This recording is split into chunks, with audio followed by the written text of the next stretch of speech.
4. Coach Will here. We got George Novo, the super fan. We got Tanner Dunphy, Brazilian Jiu Jitsu brown belt. And we're talking UFC Fight Night recap, Vittori Delice.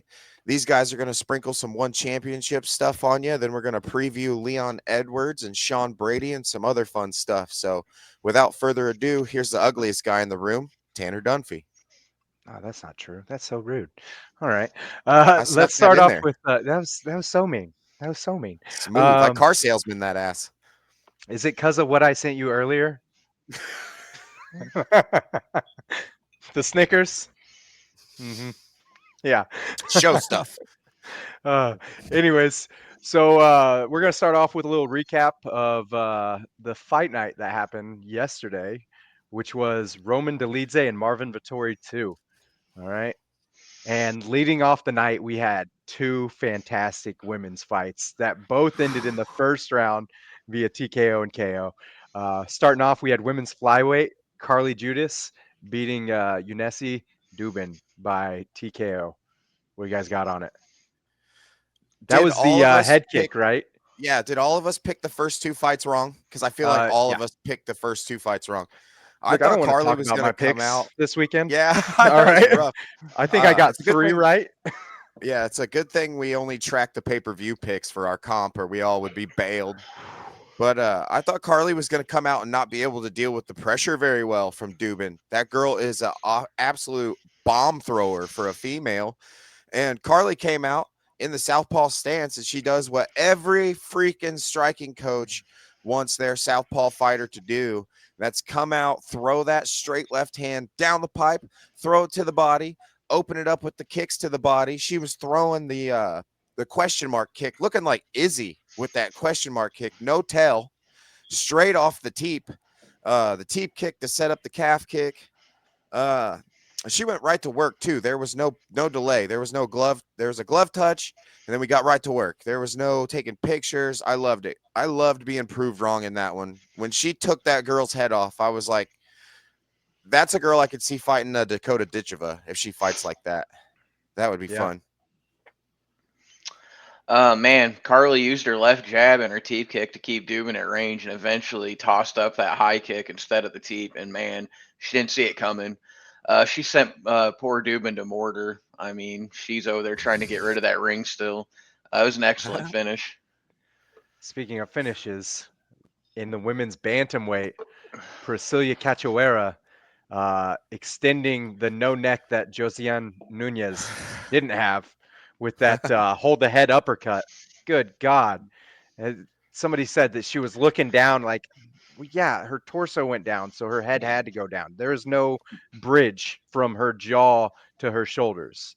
And she ate every bit of that uppercut, and it shot. I mean, her eyes rolled in the back of her head. It was rough and beautiful at the same time to watch. What do you got on that one? So if you look at the finishing shot Cachoeira landed, she recalled Justin Gaethje from the previous week. She Hmm. grabbed the back of that head, tugged her down, brought the uppercut right to her. What set it up was she just threw that right hand in the same way that Judesi in the previous fight used the open stance, throwing the left hand all the time. Cachoeira, she did a little different. She said, "We're going to go ahead and leave the jab out because your chin's just sticking straight up in the air." Stuck her with that straight right. She threw the right to the body. She had Nunez doing that thing we tell all new kids not to do.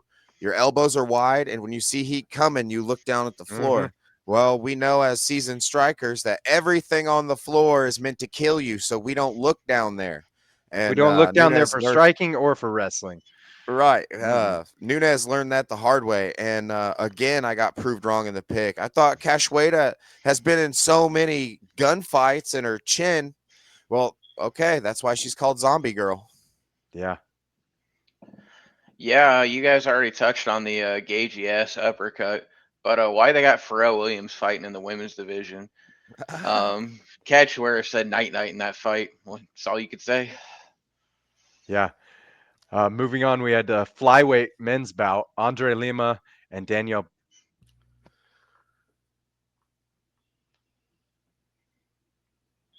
finish Uh-oh. in the third round. All right. It sounds like Tanner's having a little bit of technical difficulty there. So, Am I not here? are you back? No, you're here. There you go. Got me? He's back. He's back. Okay. Yep. All right. All right. So you want me to just get into it here? Yeah.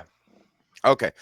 Well, first of all, Daniel Barajas, for as long as he lasted, it was only because of all his experience in there. And he looked like a veteran. He was dealing with the pressure. He stayed and took a lot of shots, and he began to hit that takedown when he was getting overwhelmed, which I really liked. But this Lima kid, he threw 5 calf kicks in the first minute, and he had Barajas stumbling on that leg. And he was just like, a lot of people will start landing something and think that they could just get away from it and go to something else. He never did. The entirety of the fight, he was beating up that calf. The elbows in the clinch were, with the new rules, the way that he was throwing them were beautiful, smacking on the temple. He was going to the body. Every combination, there was a hand going to the body, whether it was a straight punch from the conventional side or he closed with the southpaw stance and would throw that hard left to the liver. He's got good power. And remember, it's a 125-pound division. That's not very deep right now. We need some boys up there that can scrap. This guy and Joshua Van would be an absolute banger. Ooh, yeah. Yeah, another one of the picks that I didn't get right. I got that one. I got that one as well. Good thing that guy was able to secure it and take it down by decision. It was a good fight though. It was a really good fight. Yeah. Next up, we had a close one with women's strawweight. Sam Hughes defeating Stephanie Luciano. It was a split decision after 3 rounds. What do you guys got on that one? I think it came down to round 2. I think Luciano won round 1 just based on damage. Her strikes were clean, and she kind of had Sam Page on the heels a little bit. Sam wasn't overwhelmed at any point in this fight. It was kind of the same situation as the fight before that, her being such a veteran and using that experience. Luciano, whoever she fights next is in big, big trouble. I think it was just one of those like Peyton Talbot or Raul Rojas Jr. moments where they just run into a seasoned vet who's maybe not more skilled than them, but knows how to play the game a little bit better and mix it all together. So all in all, super impressed with Sam Page. Glad she could come out and put a show on like that. For Save Saud, that was his 100th win right there. So that was cool to see. By the way, side note on that fight, one of the judges gave a 10-8 round to Sam Hughes. What do you think on that? I don't think judges give 10-8s out enough. I think that a 10-8 is warranted in a lot more situations than one would think. Yeah. It's if you're on your heels the whole time and you're pulling the Sean Strickland where like not a lot of stuff's landed, but you're not getting any offense going and I've butchered your leg and I've pressured you the whole time. To me, that's a 10-8 round. I mean, if you're not offering anything back to me, then you're giving up. So Yeah, I think if I have around double your strikes or double your output and I'm controlling the octagon space or controlling Right. clinch work, whatever, I think that should be a 10-8. Right. Yeah. And they're not offering back. That's the point. It's not it's not like a Diego Sanchez and what's his name? The Gilbert. Diaz trained Gilbert Melendez situation Yep. where one of them had a little bit more strikes, but they were both teeing off on each other. So You talking about when anyway. Diego's eyebrow fell off? yeah, Pat. Good What you got on Sam Page, George? So in that first round, Luciano was doing a really great job just staying busy, not getting caught, rotating out of harm's way. Hughes tried for a clinch for a takedown on that one, and she fought it off. So I really thought that maybe the second round coming in, she was going to do the same thing, keep it standing, and really start to pick her apart. Didn't happen that way though. She got close, shot a takedown, got her pinned against the fence, and tried to choke her out. But she fought it off. It was really impressive to me, her ability to stay up, especially with that girl with the pressure she started putting on her. Like Hughes wanted to get that to the ground and just either do ground and pound or finish it that way. And that I personally thought that Luciano did enough to win this fight. I wouldn't have scored it for Hughes. But, no dig at either one of them. They both did a phenomenal job. It's not like it was so close that I feel like somebody got robbed or anything. That's just my opinion. That's fair. Okay. Yeah, I think it came down to round 2, like I said. And round 2 was like flipping a quarter, I think. They both Yeah. had success in their element, and yeah, that's the best way I could say it. Is they both had success in their element. Luciano had her moments on the feet, and then Sam was the seasoned vet, got it to the fence, got it to the ground. So whatever your Well, flavor was. you know, going back to what you said about the 10-8 judging, what about whenever someone escapes a close submission? How would you score that if they're able to get back standing? Would that give a So person? I think that I for me depends on how well they controlled them, and I can throw up a quick submission attempt in like a minute, and make it look like a good submission attempt on the ground. 30 seconds. You Mhm. can throw up a good looking submission attempt, but I don't think that should steal the round or take the round or add too much weight unless maybe say I got them in an arm bar and I really torqued on their arm for a little bit. Then I think mhm. you need to start weighing on that. How close Yeah, was the submission, Craig That's a Jones, factor. Gordon Ryan style. Exactly. Right. That 10-8 all day, Mhm. Yeah, you that's a know? catch, right? That's a Yeah, catch, and we're in an attempt. yeah, Isn't that that what the ADCC uses? A catch, yeah, and yep, then they point for the catch, right? yeah. Something like that, George. Okay. And even then, you've gotta be dominating in the other aspects to warrant that 10-8 to me, You can't just Yes, you can't absolutely. be evened out on the feet and then you get a good submission attempt and now you're 10-8 in the round. No, no, I feel like you need to, if you're dominating in the grappling, maybe 1.5 their strike output and dominating the jockeying for position. So you're controlling the octagon, controlling some of that. I think there I think you're right in that we don't have enough 10-8s. Um, but I think it's going to come down to getting knowledgeable judges, man. That is the real thing. We need knowledgeable judges who understand the world of grappling, the world of striking, the world of wrestling, the world of judo.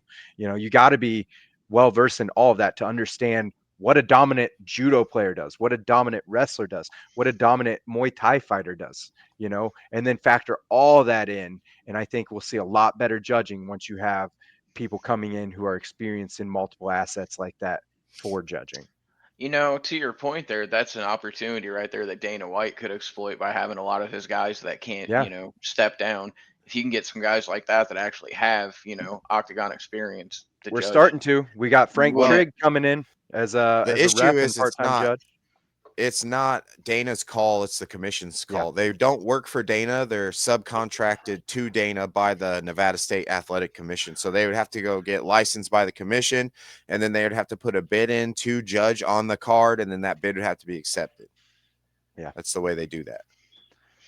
Okay. Well, nonetheless, I'd be throwing some money at that. Oh yeah, for Oh sure, for yeah, sure. I TKO think it's a Holdings smart money. move. I think they can make that happen. Yeah, yeah, absolutely. And like I said, we've got former fighters coming in as refs now, coming in as judging. I know Frank Trigg's doing refing, and I believe I heard that he's doing some judging as well.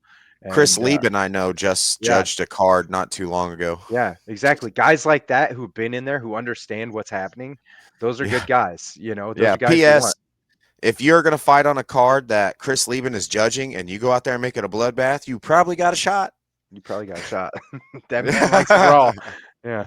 You mean all the times that he would come in with like light colored hair and then it's dark red by the end of the fight? Mm, God, what a Mhm. man. right. Back to the card. Next up at bantamweight, we had Carlos Vera defeating Josias Musasa. Musasa. This was a Mus- good one. Yeah. Yep. Another rear naked choke, but this time not making it to the third round. Done in the first. What do you got on it? Well, seeing Ryan Hall in Carlos Vera's corner gave me so much confidence because, like, Yeah.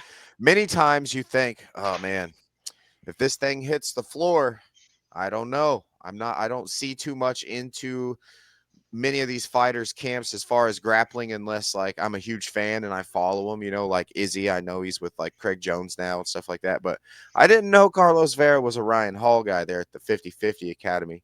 As soon as I saw him, I was like, man, this guy could just swing for the fences the whole time because this dude better not take him down. Mm-hmm. Yeah, Um, you run into a guy with the head coach of 50-50 Academy in your corner. Don't do it. Also, watch uh, out for Imanari rules. right. He had beautiful strikes at range. which surprised me because Ryan Hall's striking is just like those wheel kicks and the weird straight punches. He was landing the head kick. He dropped that kid Leon Edwards style, same hand, same leg. So he disguised the kick with the punch. It was beautiful. Yeah, and then it was killer instinct after that. As soon as that man hit the mat, Carlos was on his neck. Yeah. I mean, if you're the coach in that corner, you are a happy man. Well, so to your point on the striking, I know Ryan Hall trained striking with Than Lee. So I There we wonder go. if Than Lee has some influence because that's what I saw. It looked like that Than Lee influence, you know? It was beautiful. Beautiful to watch the kicking game of Carlos Vera. Yeah. Yeah, that was an excellent spinning head kick counter he got there, and the fact that he was able to throw that off balance after throwing that punch and the angle he hit it to crack dude, like that guy has some phenomenal dexterity and That flexibility. guy calf kicked him and he spun off getting calf kicked. And yeah, Mhm. holy shit. It was, Bantamweights, watch out. yes, and like we all know right there, that guy got choked out after that. Is that something that you train your guys like in the gym to always look for something like that, or is that more instinctual in the moment that he knew he hurt dude and he was like, I'm just gonna go for the choke because I don't want it, like I want to end it now. That's It's a something you little. should, you know? Go ahead, Tim. People get too hyper focused on finishing one way and they miss a lot of opportunities. So it's something you need to point out to people like you got to be open, you got to be looking for your windows. Your windows are going to open up as you fight naturally. If I crack somebody, and they start wobbling backwards, I know I've got a couple windows that are opening up, a couple doors, a couple avenues I can go on this. I can double leg them, but why the fuck do I want to do that when I've already got them rocked on the feet? I'm going to keep picking them apart. And same thing there. If I get them dropped to the ground, I'm looking to secure a position where maybe if they're really hurt, and it looked like he was, and he was able to do what he wanted in the grappling. So kudos to him. I would say go for the ground and pound if you can, but it also if you can get to their back, Right. the strangle's right there. I think to your question, George, it's both. You do coach an athlete to find the finish. All right. From the start of the fight all the way through the end, you want to have your fighter to have the ability to chase a finish without forcing a finish, if that makes sense, Yes. right? You want to be able to get them to fire off their clean techniques. And where it comes in the natural aspect, some guys just have an instinct. Some guys just know when they've cracked someone and they're hurt. That's the instinct. The killer instinct is not the once they're hurt throwing a barrage of shit. That's on the coach. All right. That's on me in practice going, he's hurt, go. Right.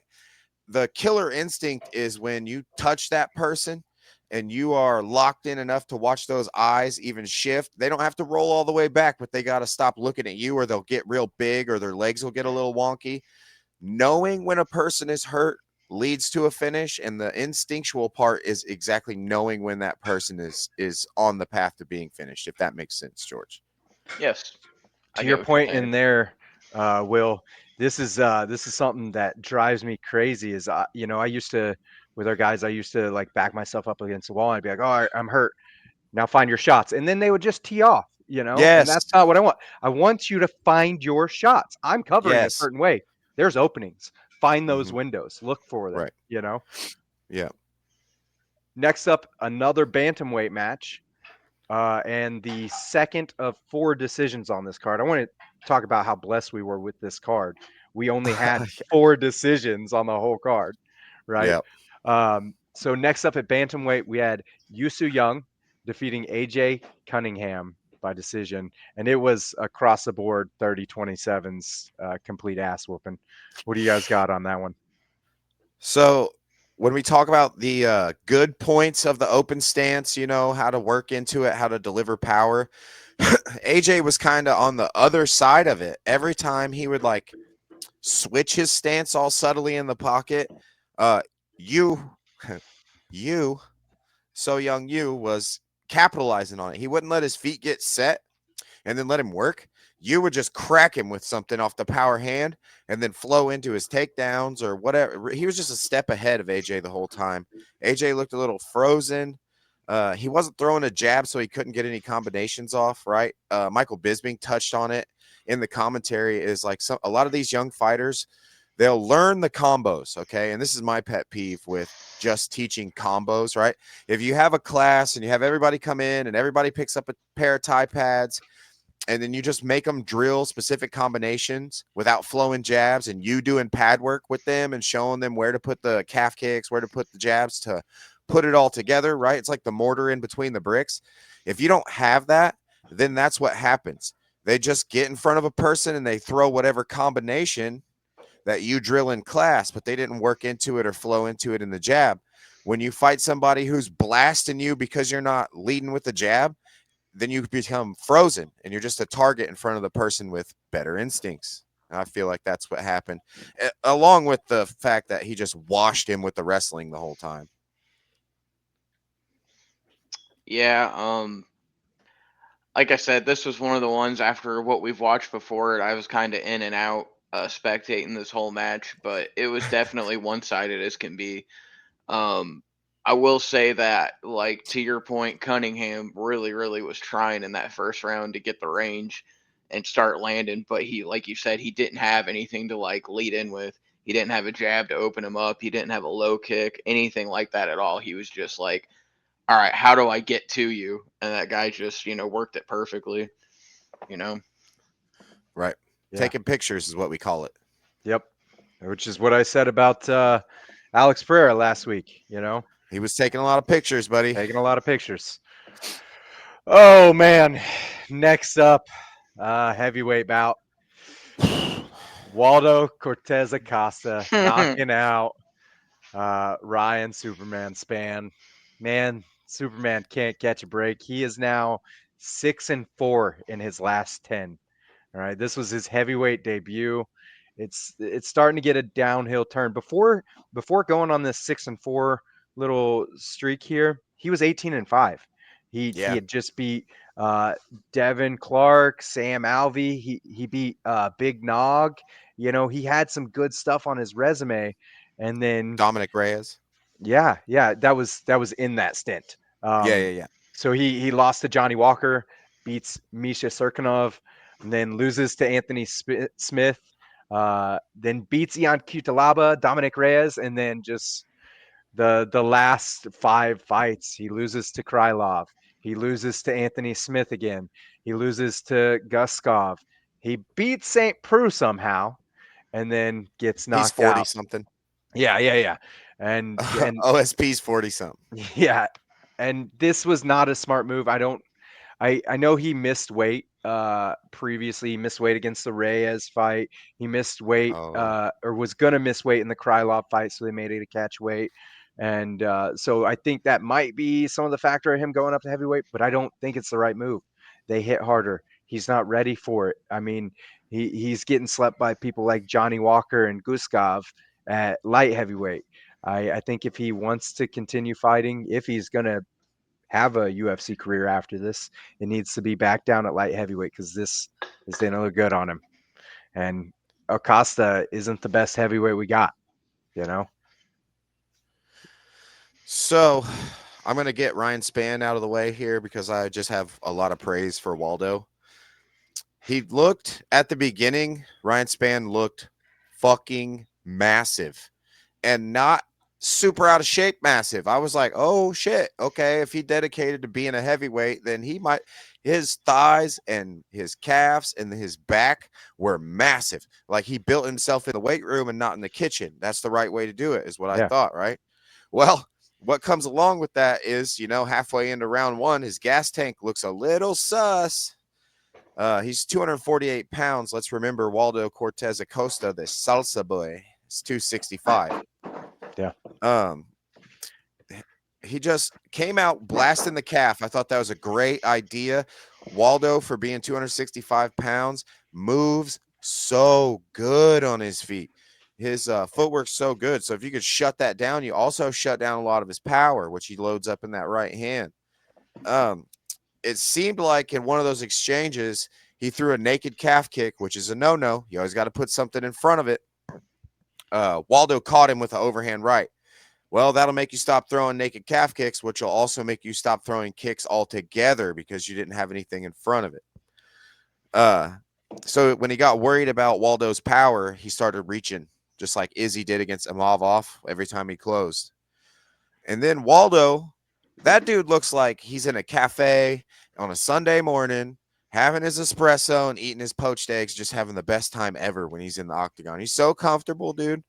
Coming from a professional baseball background and then just getting into fighting like three years before he got in the UFC, Yeah. to see how comfortable he is in the octagon is actually frightening. He's number 12 in the world. I thought, you said Waldo's not our best. He's not our best, but I was so shocked with the way he looked.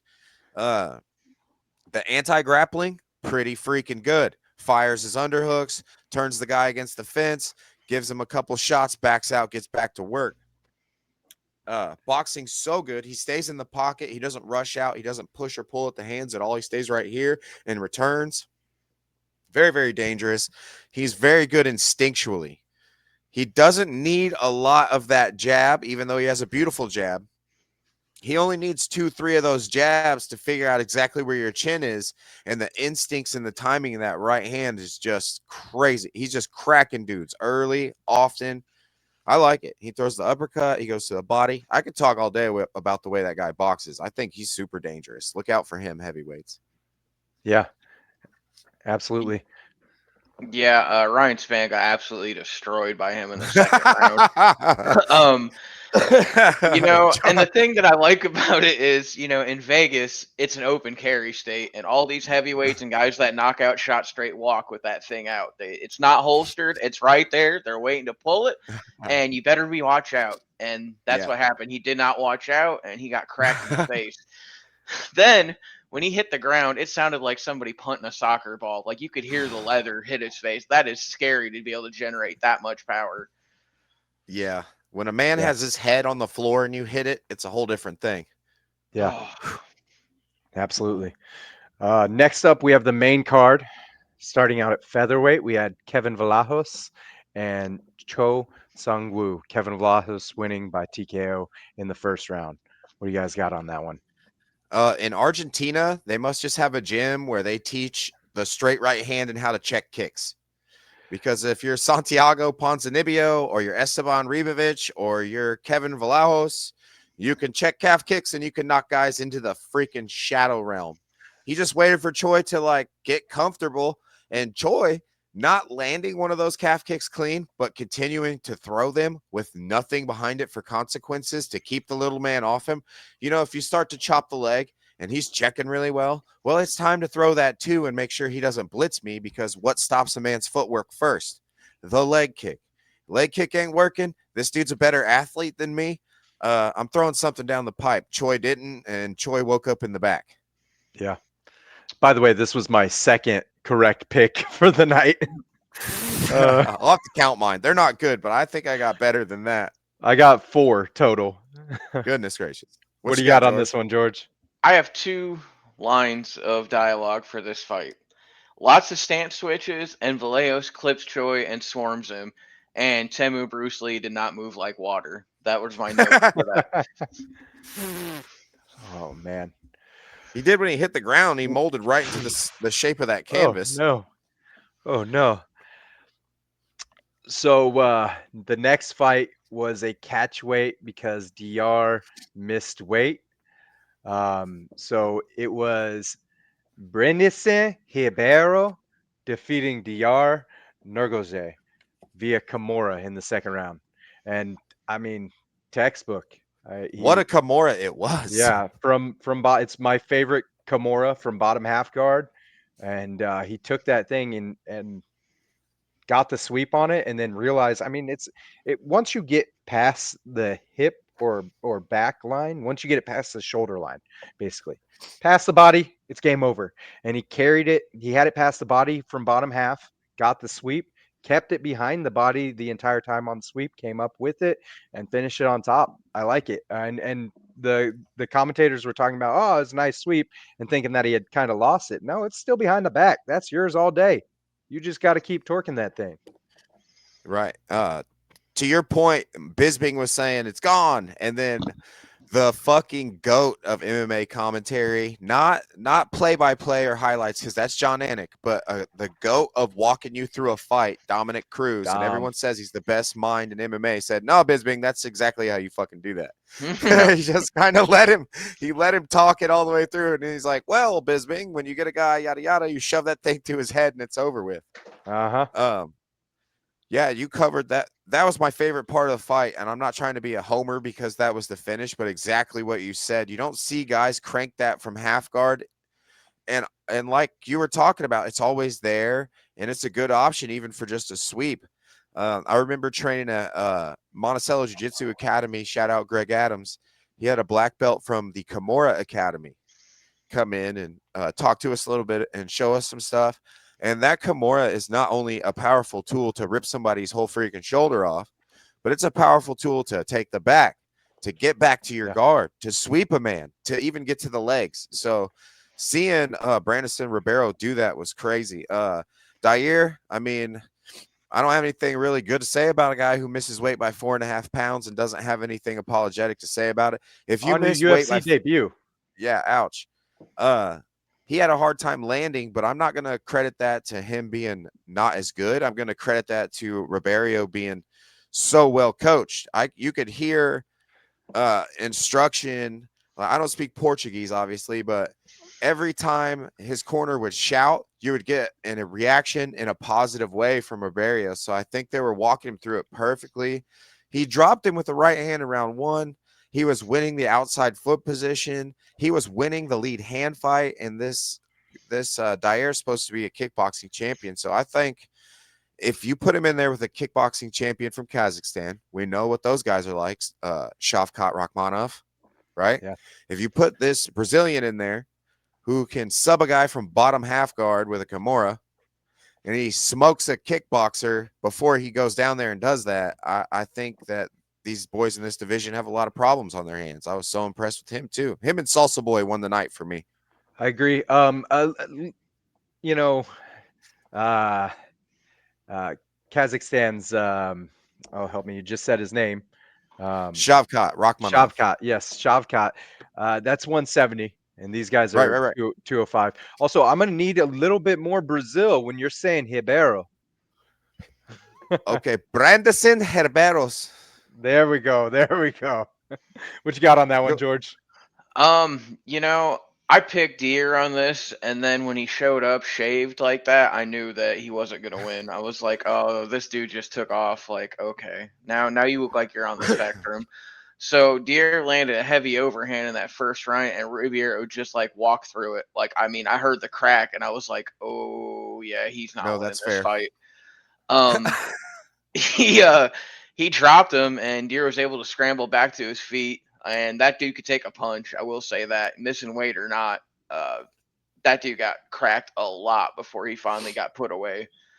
Yeah, he was tough, man. Well, he had extra 5 pounds, George. So I'm sorry not to cut you off. I'll give it right back to you. When you miss weight by that much, Bisping was talking about it. He said, if you cut the extra 5 pounds, imagine this fight might be over, right? Because you're as depleted as the other guy. But yes, go ahead. He walked through that.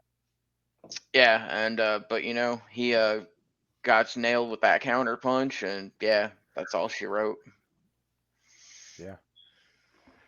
Next up, we had another bantamweight fight, and I understand he's already got a nickname, Da Monster, but I feel like Damon Blackshear needs to change his nickname to Damon Demon Bear Blackshear. I feel like it rolls well, and the guy is an animal. I mean, he did what he wanted to with Cody Gibson. Another Kimura finish back to back. Yeah, that was dope. Yeah, it kind of reminded me of the beginning of the card. 2 women knockouts in a row. What do you guys got on Damon Blackshear beating Cody Gibson? The Kimura for me in this one was like more dominant because he did from north to south. He was in the crucifix. He got up in that north-south crucifix, balls on chin, and locked him down, and that is how you rip a man's arm off. You sit on his head, you control his shoulders, you make him stay on that side, you clamp your legs, you just rip that thing off. But Cody Gibson in round 1, he looked like a world beater for 4 minutes. His boxing, never seen him box like that. That was crazy. He's getting his head off the center line. He was piecing up Blackshear, and then he shot the double against the fence, angled off to the single. He beat the Gilly. And it's somewhere about the 4-minute mark. Blackshear's like, I am a black belt at jiu-jitsu, and I will not stand for this any longer. I was gonna say, Cody Gibson did great at the start of the first round, and then it Yes. started to trail off for him. Blackshear found his neck and was like, okay, he let him run the Gilly Darce series on him to end the round. And then the next round he comes out and he just shows him what's up with that black belt. Yeah, I thought Cody was sorry. I thought Cody was good on that guillotine. I thought he was gonna pass. I thought we were gonna see some top stuff from him. But apparently it was tight because he falled over to his side to defend. Yeah. And then, as you said, Damon Blackshear starts throwing the Darce and looking around in that front headlock position. What do you got on that one, George? Yeah, Blackshear looked at Cody after that fight and said, "That arm, that's my arm now." Yes. Oh, George, I know you felt the Darce and the Gilly and some stuff with us. Guys, if you're watching, George is not just a super fan. He has been with us a few times on the mats, so George knows a little bit of stuff, but I don't remember ever getting you in a Kimura, George.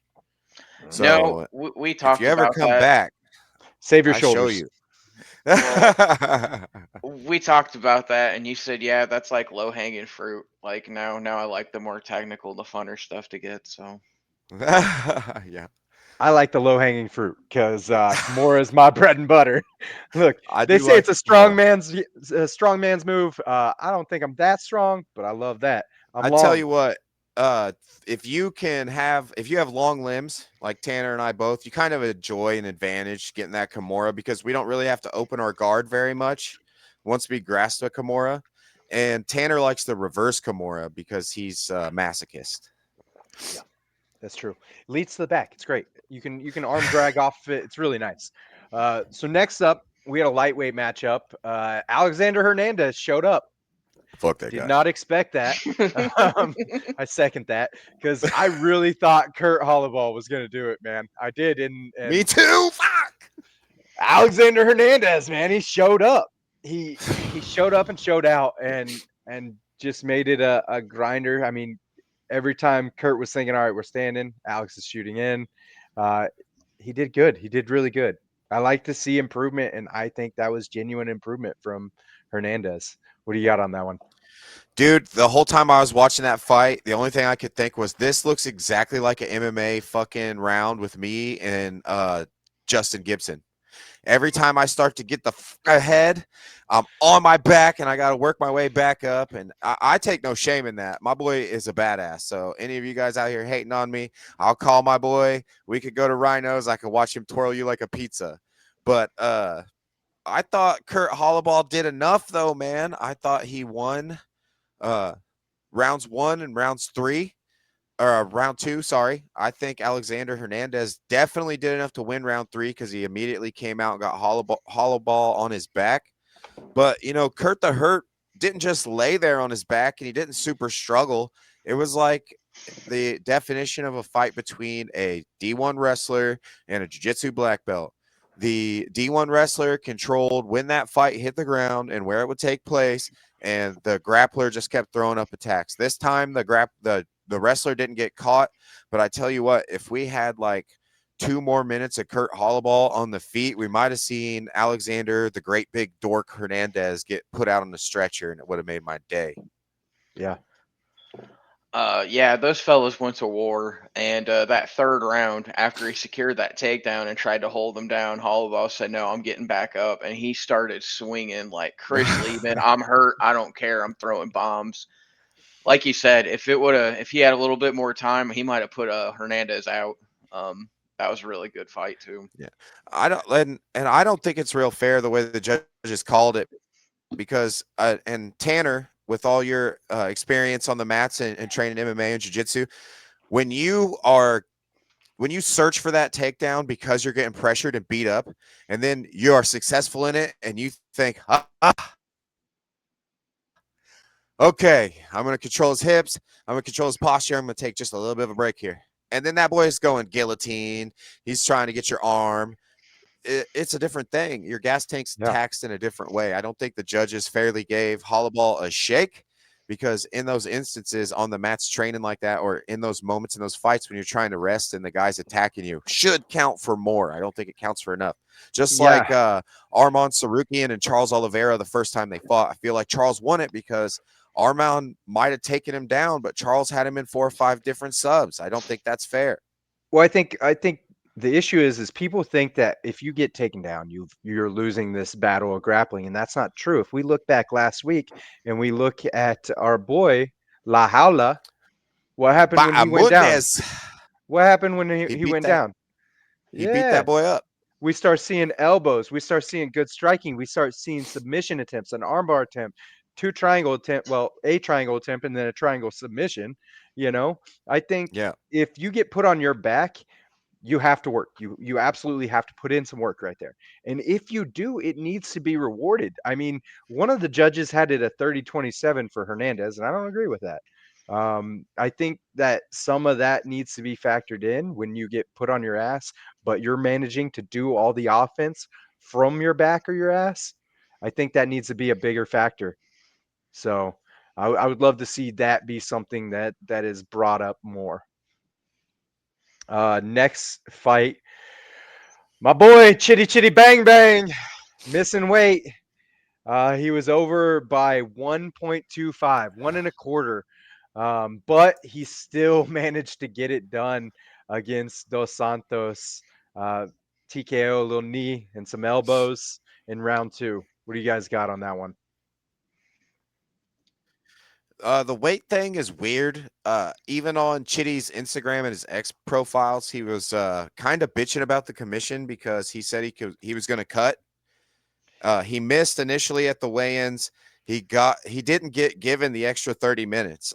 Kevin Vlahos earlier in the card missed weight, and then it wasn't shared until the fight started that Vlahos actually stayed and he cut the rest of the weight and he made the 135.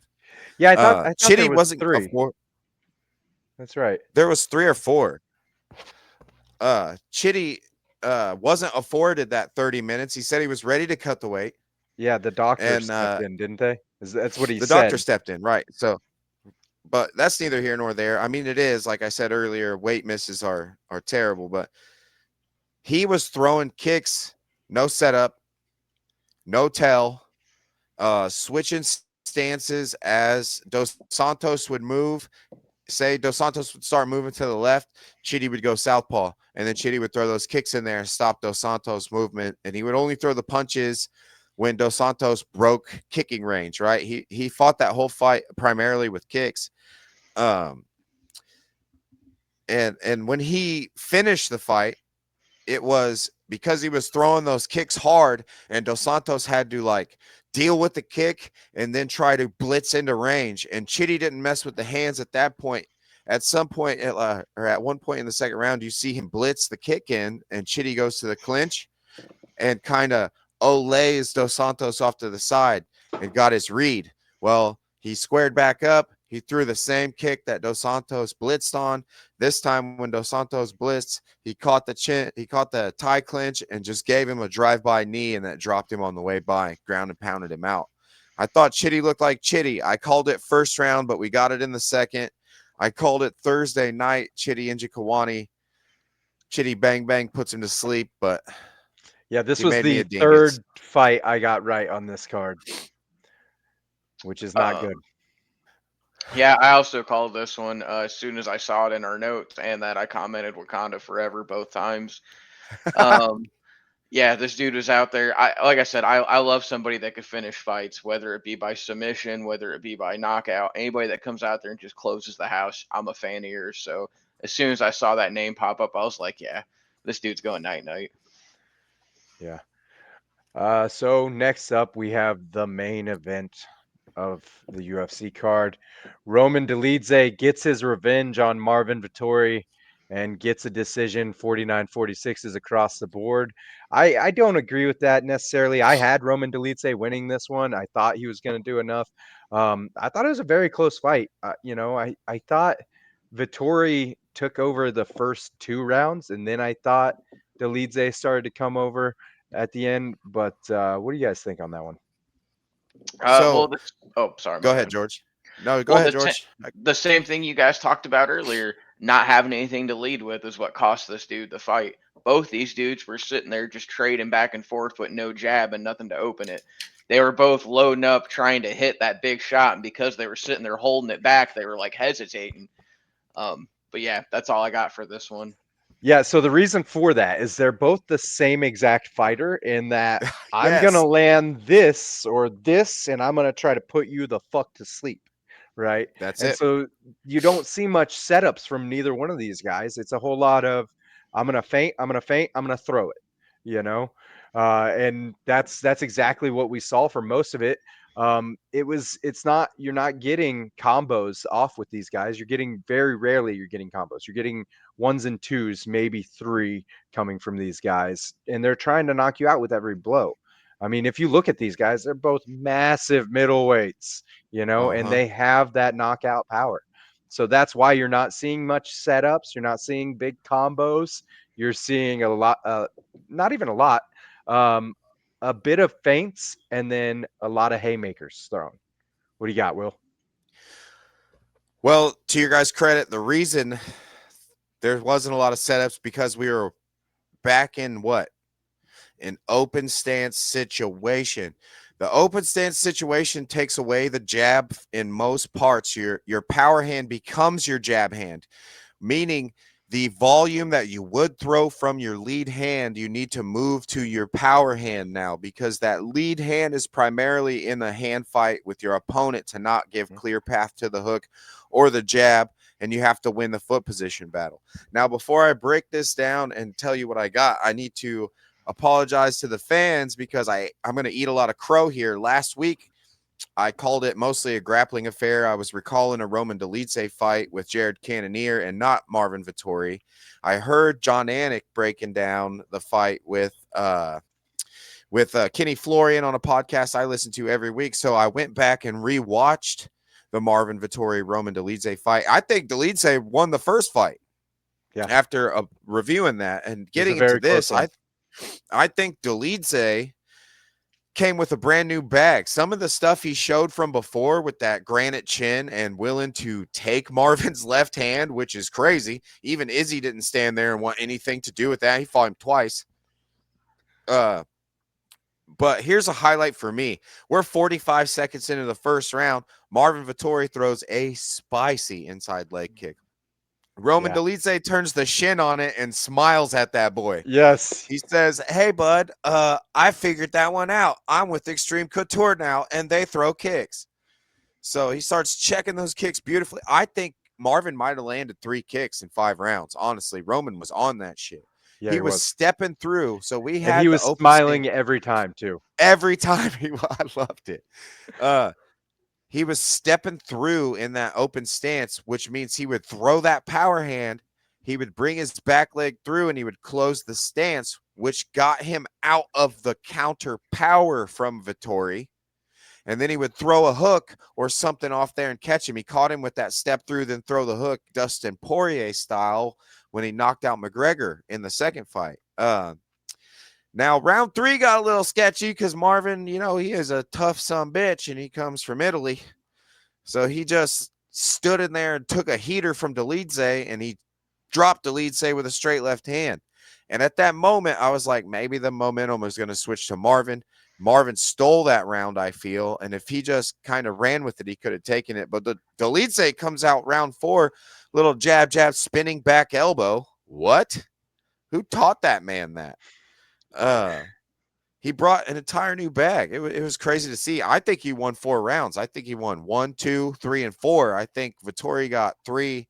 And I just hope that Vettori's not looking to the end of his career or looking to the end of his contract. Before this fight, Vettori was like, hey, can I get somebody so I can end out this contract? Kind of posted on X and social media. So, But he was game as always. He fought to the end. He didn't give up. It was a great fight from Roman Dolidze. I don't think Roman Dolidze should fuck with Robert Whitaker or Israel Adesanya yet, but definitely put him up. Give him Paulo Costa. I'd take my money. Roman Dolidze, Paulo Costa, take all my money. I actually got a thing on that. I do like that call out for one thing. I think Adesanya has more left in his tank. I think he just got caught this last fight. I think And so this- too, George. That's a great point. This would be a good confidence builder for it. Make it or break it fight for Izzy. I Because think so. if Dolidze just stands in front of him like he did Vittori, yeah, you already know. You already know Adesanya's going to take that if you're just not going to move. Well, I want to talk about Dolidze, his record for a second. He has 3 losses, period. They're all in the UFC. Well, One of yes. them was his middleweight debut against Trevin Giles, who's game. And then his next loss was against Marvin Vittori, which he just got the redemption on. And then Think he won. lost. Yeah. And then he lost to Nasruddin Imavov. And that one Look out. was actually a majority decision. So Imavov threw an illegal soccer kick and lost a point in round 4 of that one. Okay. Yeah. And so, man, he's beat some of the top guys. I mean, Kyle Dawkins, Phil Hawes, Jack Hermanson, Anthony Smith, Kevin Holland. Now he's got Marvin Vittori under his belt. So I think seeing him face Paulo Costa is a good one. And I gotta say, you know, you guys said no Robert Whitaker, no Izzy, right? But I said the same thing about Dricus du Plessis. And you know, That is fair, my boy. That is we fair. saw how every time God Dricus damn. fights, every time he fights, I go, oh, he's probably gonna get his ass whooped in this one, and then he goes out and does just what I said he was gonna get done to him. So yeah, I feel like Roman Dolidze is in a similar boat with him. You know, he's an absolute tank, but I think Dolidze is more technical. And funny enough, the Trevin Giles fight, Trevin was actually supposed to fight Dricus for that fight, and Dricus pulled out. And then we got Roman Dolidze stepping in on short notice to fight Trevin Giles. So, yeah. That's a good point. Also, Trevin Giles is another one of those Kevin Holland guys. Either he can come out and you'll be like, "Oh my god, this dude is the shit," or he'll be like, "Did you leave your skills in the locker room?" Yeah. There was you know, like Alexander Hernandez. No, fuck that guy. Sometimes they just show up. I think he lost 2 times. Fuck that guy. I got you, Okay. cowboy. I love you forever.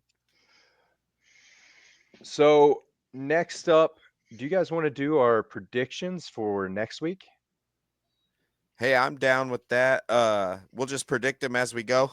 Yeah. Got some break. Yeah. Yeah. So starting off the prelims, we have Garam Kutaladas versus Kwai Fernandez at lightweight.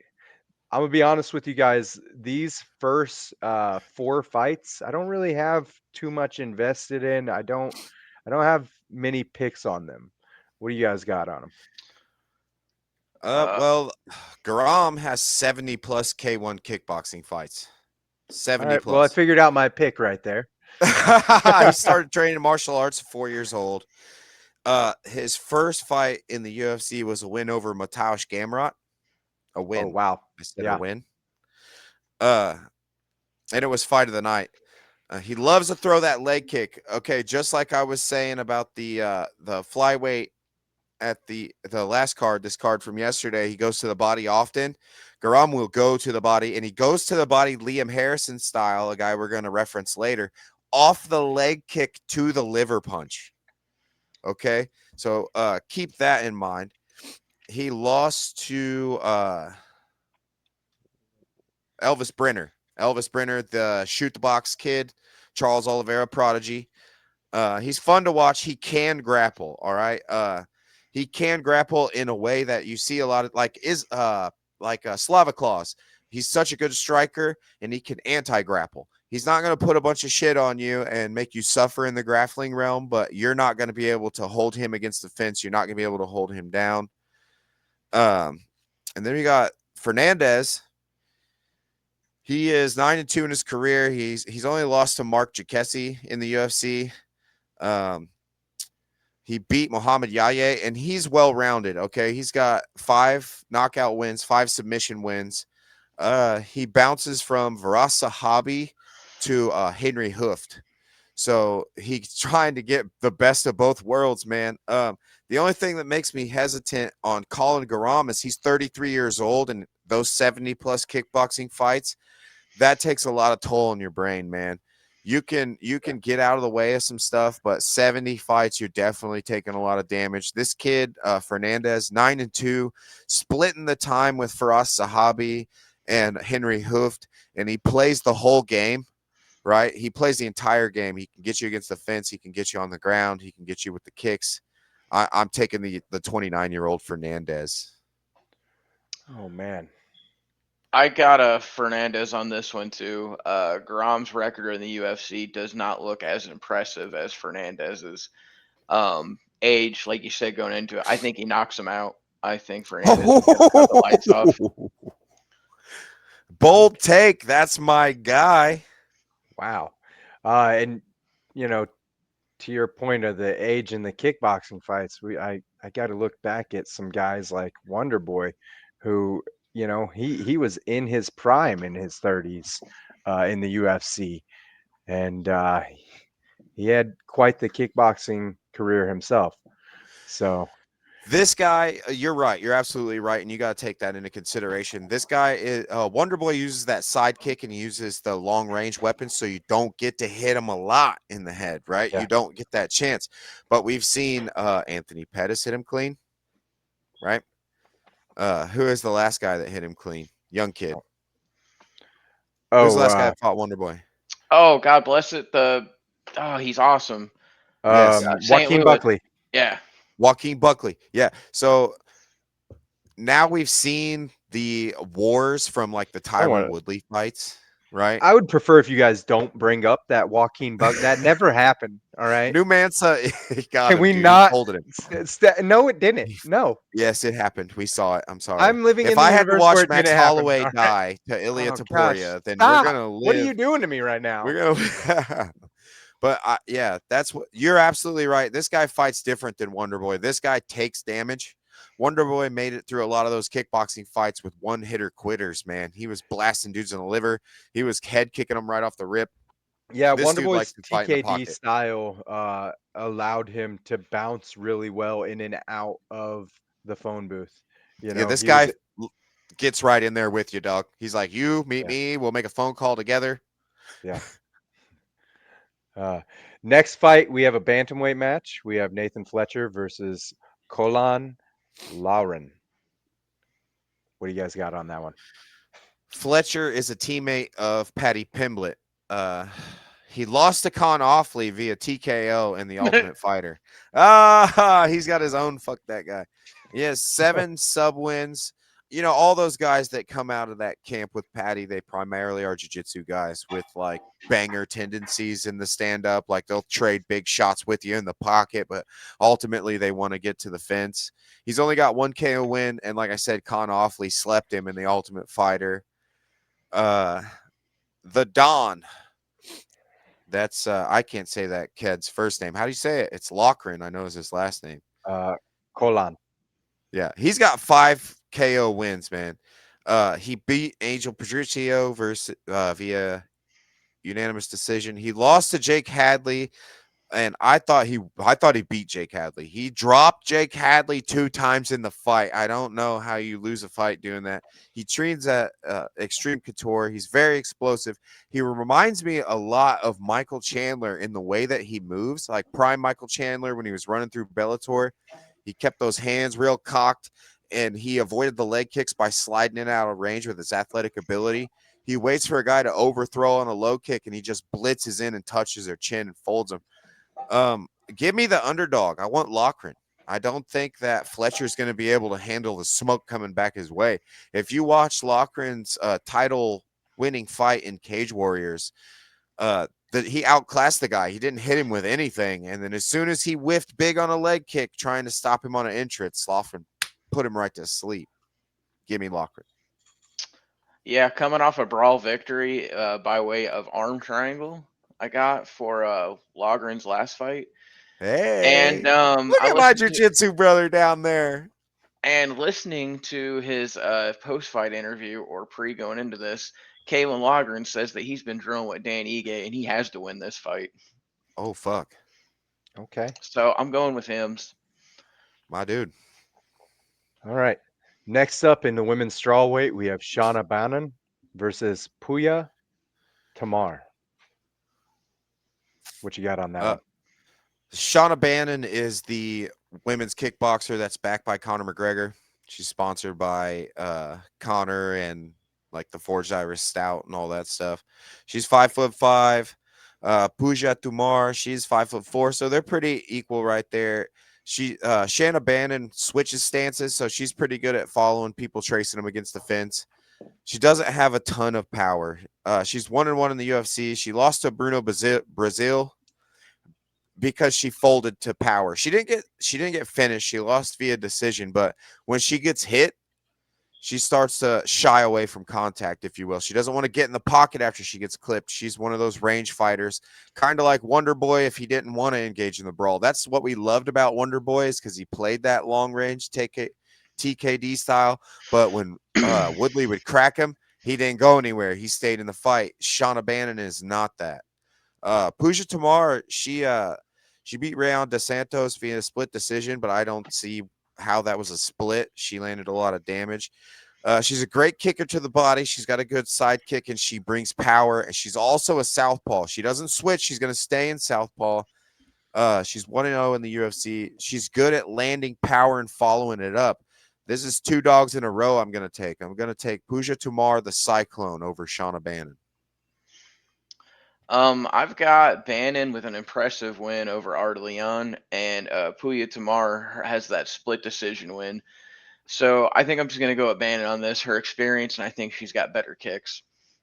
We gonna see, my boy. Okay. All right. Next up in the middleweight, we have Christian Leroy Duncan versus Andre Pulyav. Who you got on this one, and why? Christian Leroy Duncan is a phenom in striking. If you watch his Cage Warriors run, it looks like a Michael Venom Page highlight reel. It honestly does. He's knocking dudes out with flying knees. He's got them clinched elbow style like Johnny Walker knockouts, spinning wheel kicks. He's so dangerous, and he's not one of these guys that lets his gas tank suffer because of his dynamic ability. He's 10-2 in MMA, but he is 3-2 in the UFC. That's why it's the best promotion in the world. He lost to Gregory Rodriguez and Armand Petrosian. All in all, that's not so bad. He is 6'2". He has a 79-inch reach, but he's pretty matched up evenly here with Andre. Puliev, 27 years old. He's a southpaw, 9-2 in MMA.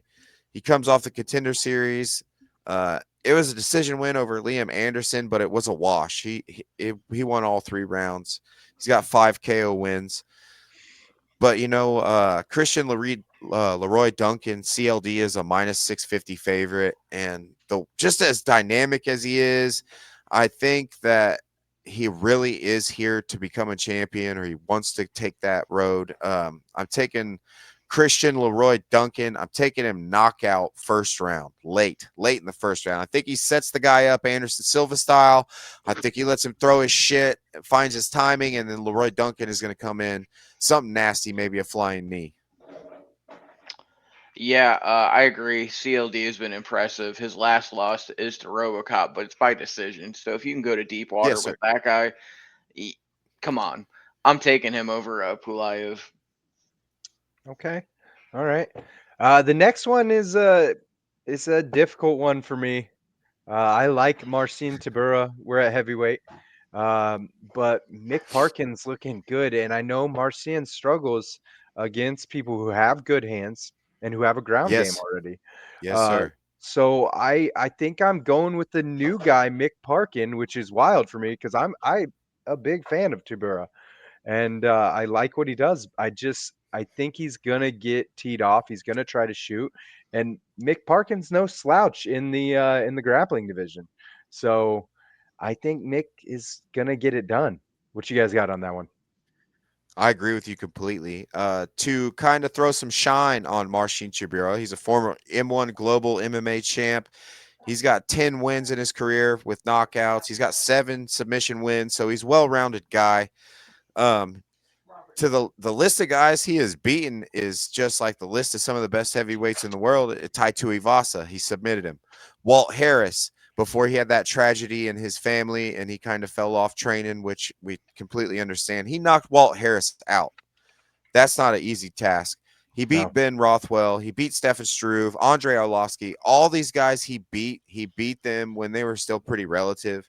And then he's got his losses. And some of these guys that he's lost to, really all these guys he's lost to, you can't really be upset at the fact he lost to him. He lost to Derek Lewis via knockout. Lots of guys lost to Derek Lewis by that right hand. Fabricio Verdum, arguably top 5 heavyweight that ever existed in the martial arts space. Alexander Volkov, that dude's a monster. Sergey Spivak, but he got him back later. And Tom Aspinall, but that was a bad KO. Mick Parkin, like you said, he's got such clean hands. He's 10-0 in MMA. He's got 6 knockout wins, 1 submission win, came off the Contender Series. He fought a guy in I think it was his last fight, Lucas Bresky, right? That was his debut after the Contender Series. He absolutely slept him. And I'm really big on Lucas Bresky. I'm taking the new guy as well, man. I'm taking Mick Parkin. I'm taking him big. I'm taking him early. Lucas was his last fight. He has actually fought in the UFC 4 times now since his Contender Series. Okay. Yeah. Okay. That's right. That's right. Yeah. Lucas was his last fight. He's also 29 years old, and Marcin Tybura's pushing 40. Yeah. So anytime you have somebody with a 10-year age gap and they have the ability to just put a heater on their chin and he's already been knocked out in a vicious way, I'm taking the younger guy. Yeah, Tibera is a heavy hitter. Parkin is a heavy hitter. You're at a coin flip here. I'm taking Parkin too with the KO. Yeah.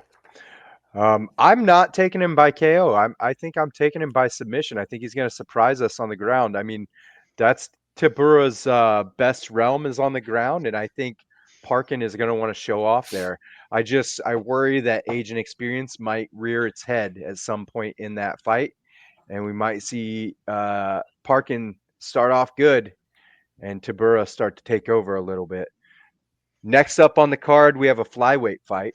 We have Loner Kavanaugh and Felipe Dos Santos. I think I'm going to go with Loner Kavanaugh on this one. I like what I've seen from Felipe Dos Santos. His only 2 losses are against some game opponents. It's against Manuel Kopp and Andre Lima, you know. Yeah, we just saw Lima fucking put in work. And 2 weeks ago we saw Kopp do the same. Oh yeah, So- those are not dishonorable losses at all. No, at all. I just see Loner Kavanaugh doing more in that fight. What do you got on that one?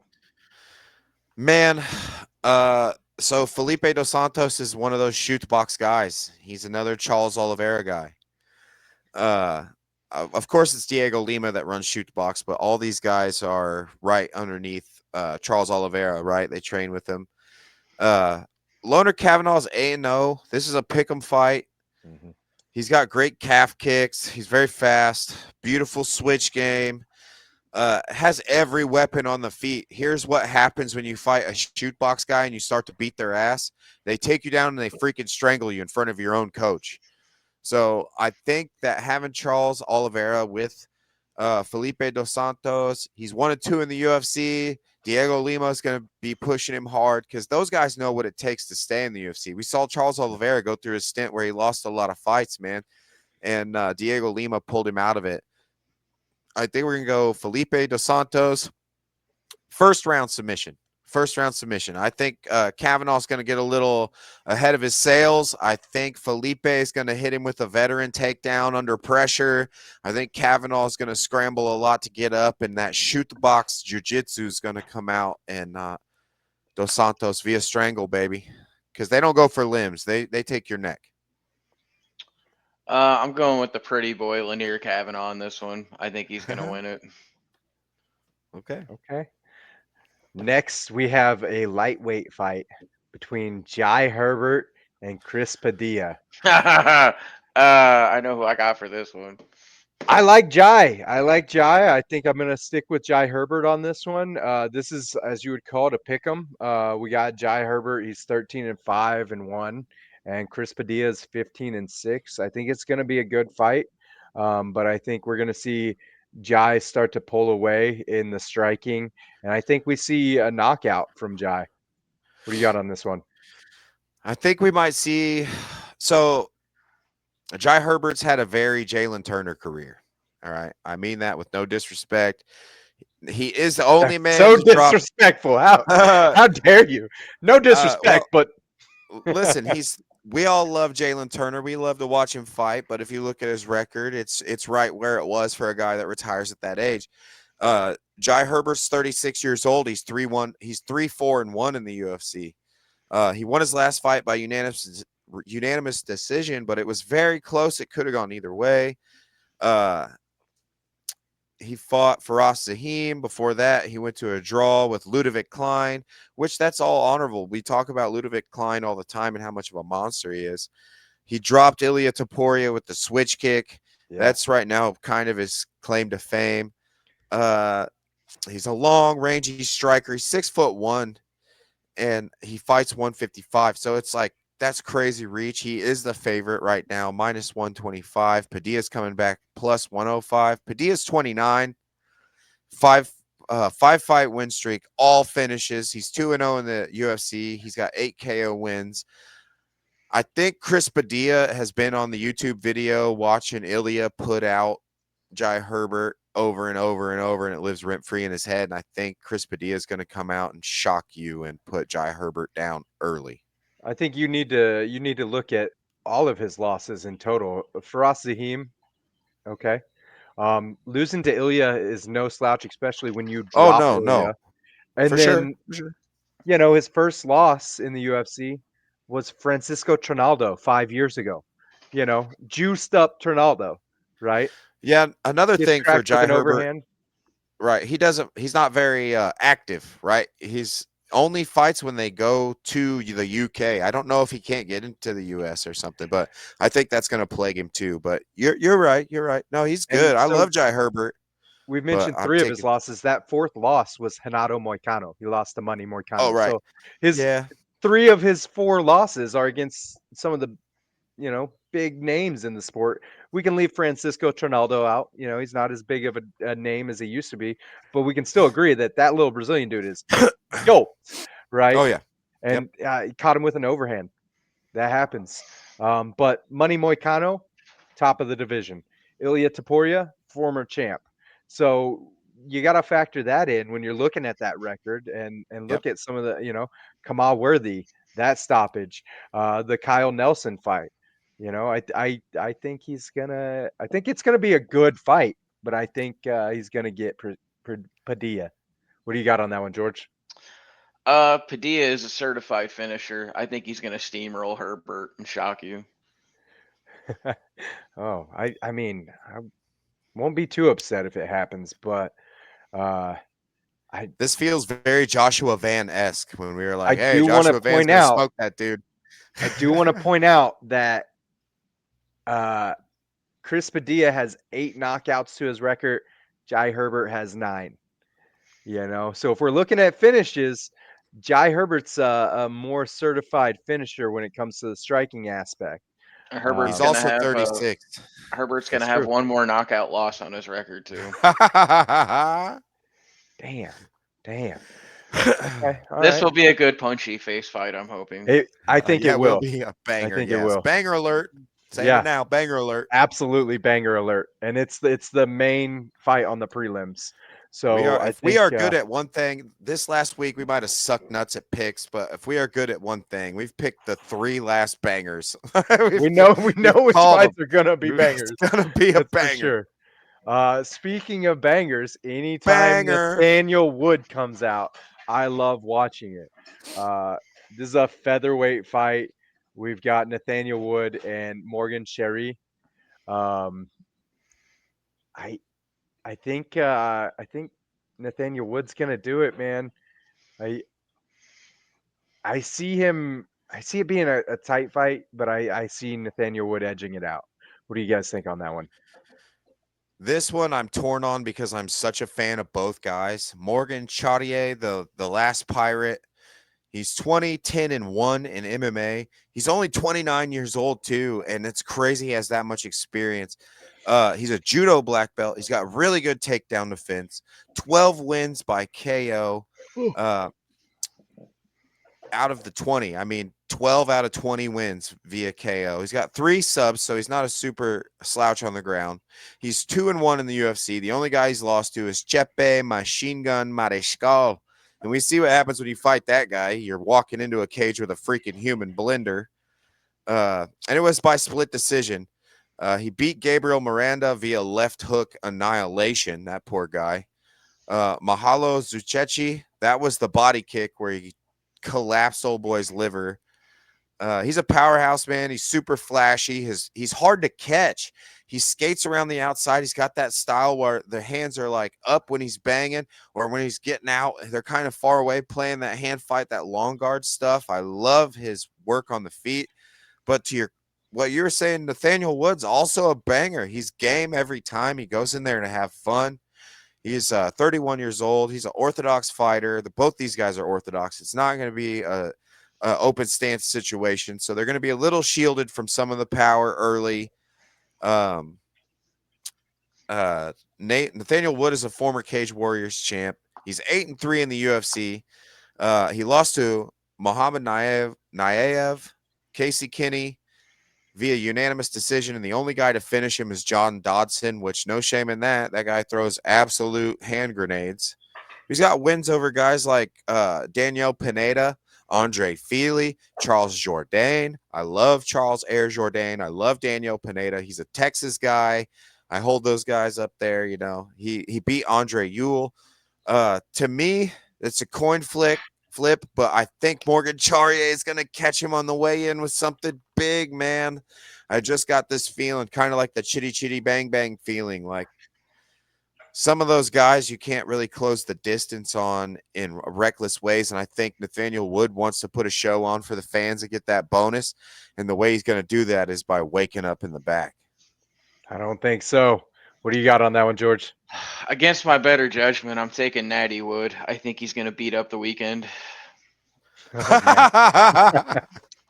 Oh shit. Okay. Well, Morgan's got some good wins under his belt, as you pointed out. I mean, he beat William Gomez, who we just saw, but he's also got some tough losses. He lost to Paul Hughes in Cage Warriors. He did lose to Paul Hughes in Cage Warriors. Yep. We've He also seen. beat him. Did he beat?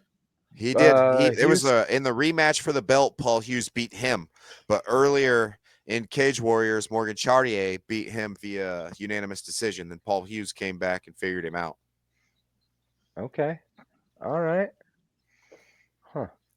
Yes, sir. I fell down a Morgan Chartier rabbit hole when I was looking him up because he's so fucking fun to watch, man. That's fair.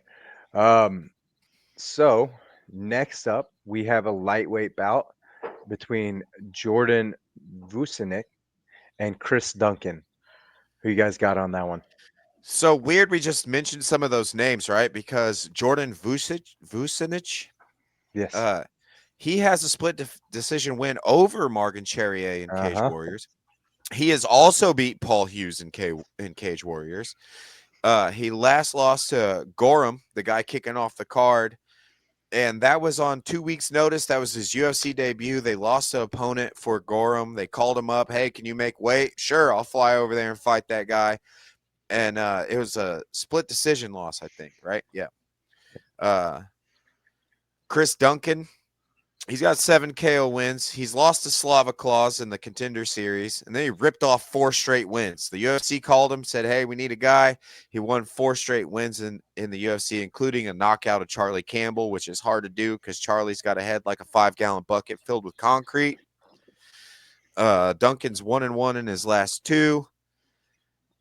He lost to Manuel Torres via submission in his last one. I think the new guy, the epidemic Jordan Vucinic, is going to get him here.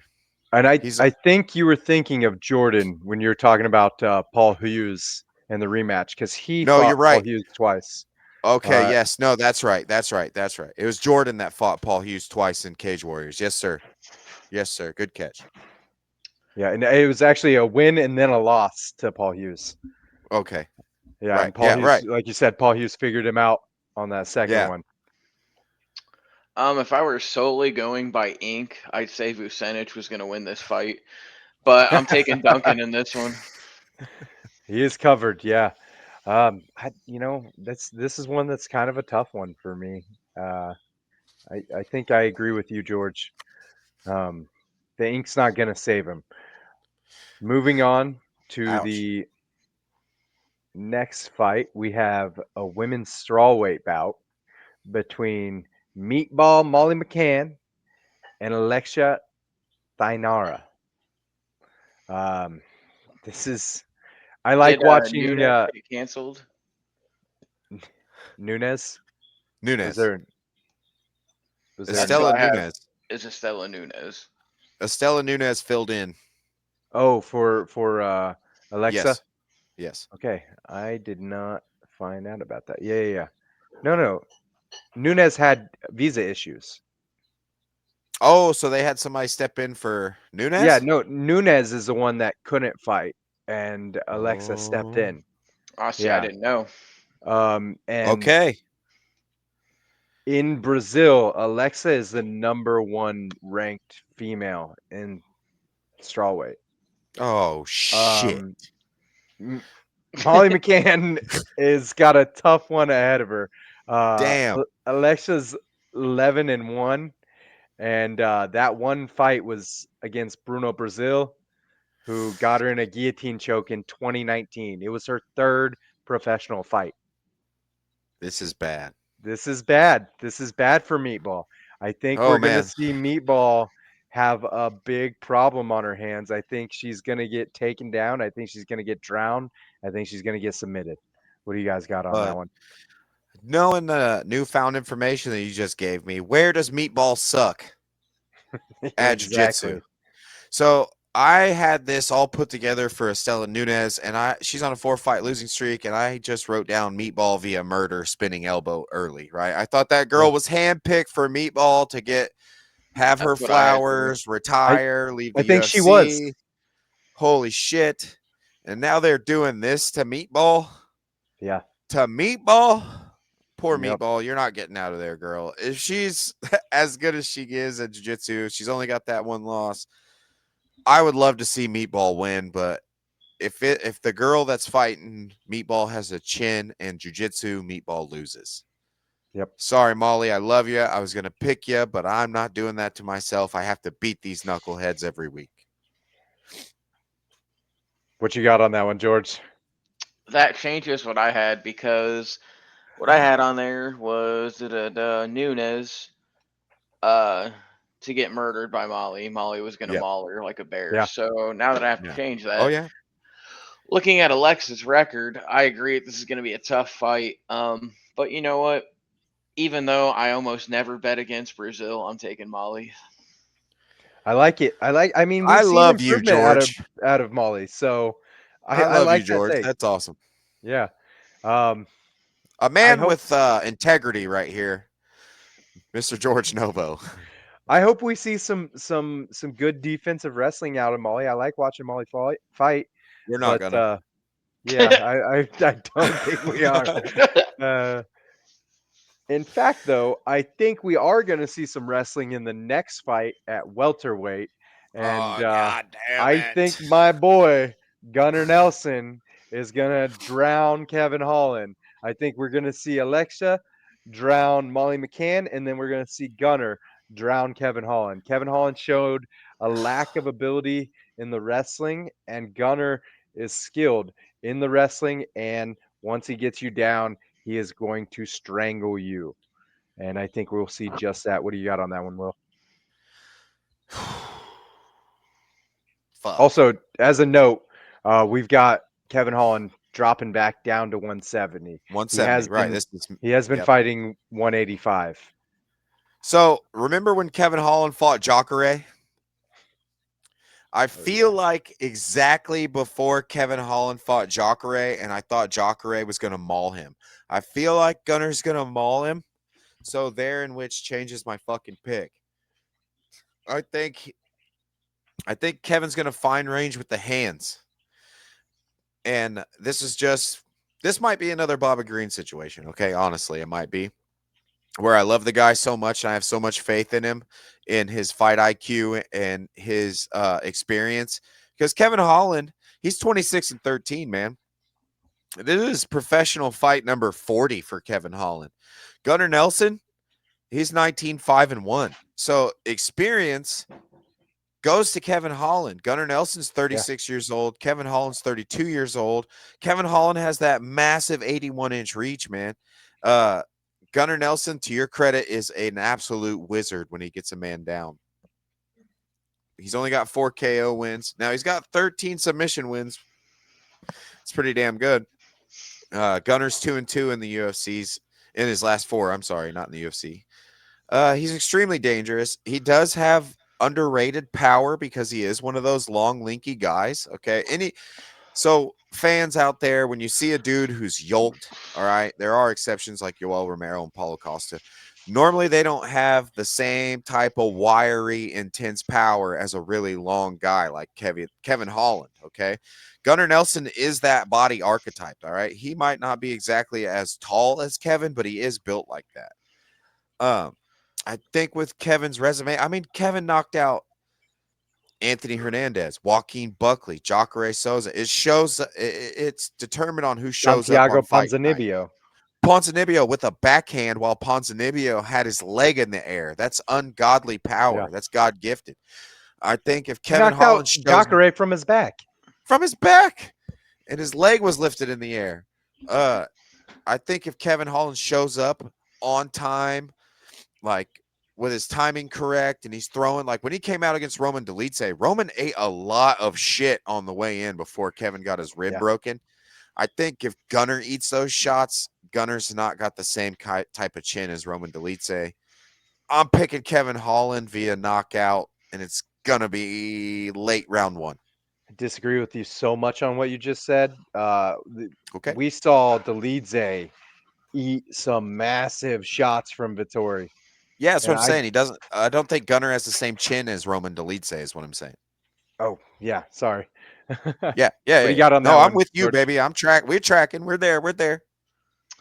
Kevin Holland is a certified vet, and this is going to be an extremely tough fight and test for Nelson. But I think Gunner's going to overcome and take this win home. Yeah. I mean, you look at Kevin Holland's losses. He loses to jiu-jitsu guys a lot. I mean, one of his early losses was Rafael Lovato Jr., your boy. That's my boy. He's lost to Thiago Santos. Brendan Allen got him down, strangled him. Yeah, He's hot and cold though. Brunson. Anthony Hernandez just beat up Brendan Allen in primarily a grappling match, and he beat Jacare. If you're going to talk about jiu-jitsu guys beating him, let's talk about Jacare's jiu-jitsu resume, and he slept that guy. So, but Jacare got him down. Oh, he absolutely did. Jacare just wasn't respecting the strikes from the bottom, and then gave space. And that's fair. I mean, he gave quite a bit because Kevin Holland was kind of coming up as he threw that.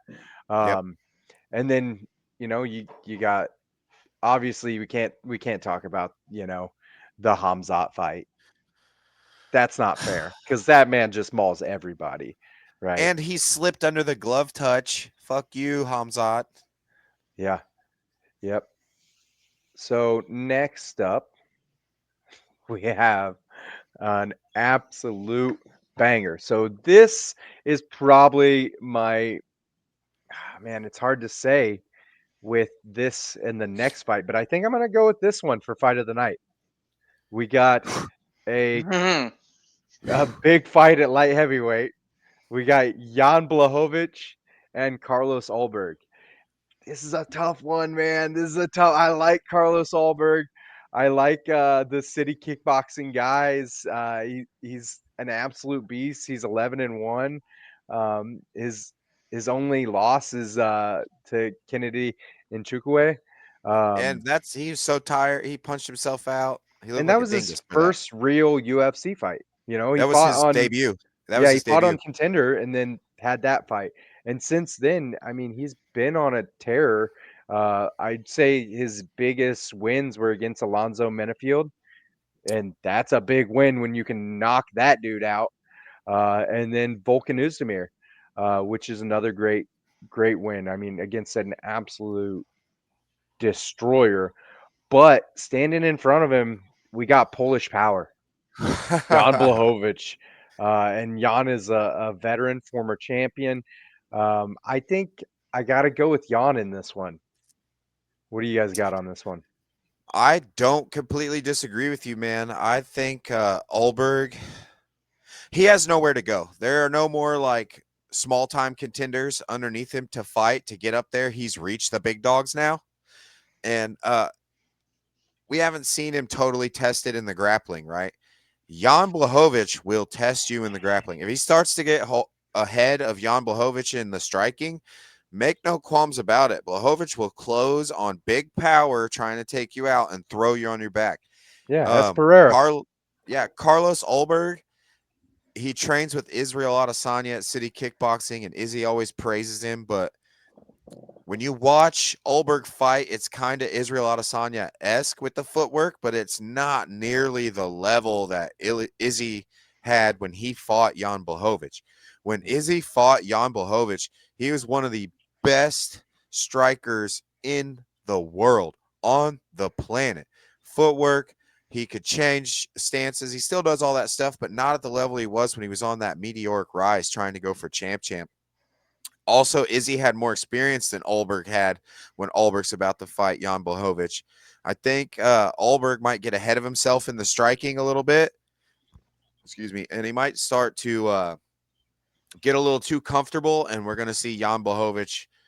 It's either going to be a club and sub where he clips Ulberg, drops him, and taps him, or he starts to say, I'm going to let the younger guy kind of get confident in his striking. Then I'm going to put him against the fence like a vet, take him down, and he won't get up again. I don't see Ulberg getting up off his back once Jan gets him down. I'm going Jan Blachowicz. I'm going unanimous decision. Carlos Ulberg looks like he got ran through a car wash afterwards. Yeah. This is going to be a great co-main, like you said, Tanner.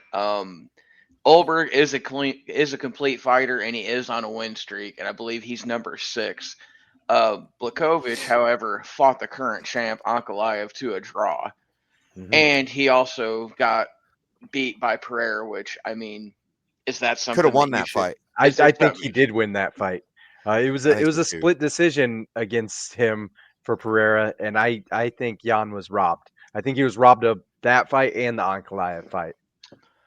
I think number 3, Jan wants that title shot at Ankalaev badly enough to win this fight. I think he's gonna get it too. Yeah, I think so. I just like you said, the draw with Ankalaev and the split decision loss to Pereira, I think those were complete robberies. I think somebody in the UFC brass does not like Jan Blachowicz. Maybe it's because he is willing to grapple or something, but he was definitely robbed in his last 2, and I would love to see him get back in title contention. Maybe that's the next fight for Ankalaev if he gets through Ulberg, you know. Next up, we got the main event I would of this see that. card. That would be the option.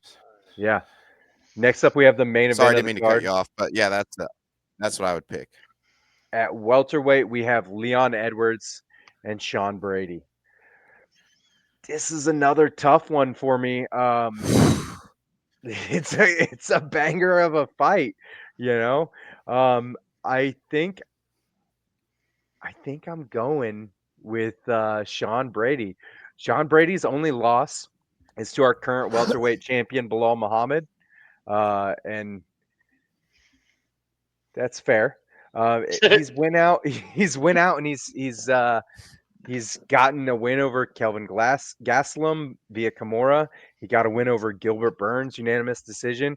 Then he goes out and grapples against the boogeyman, Richie Martinez, and taps him out in 5 minutes with a guillotine.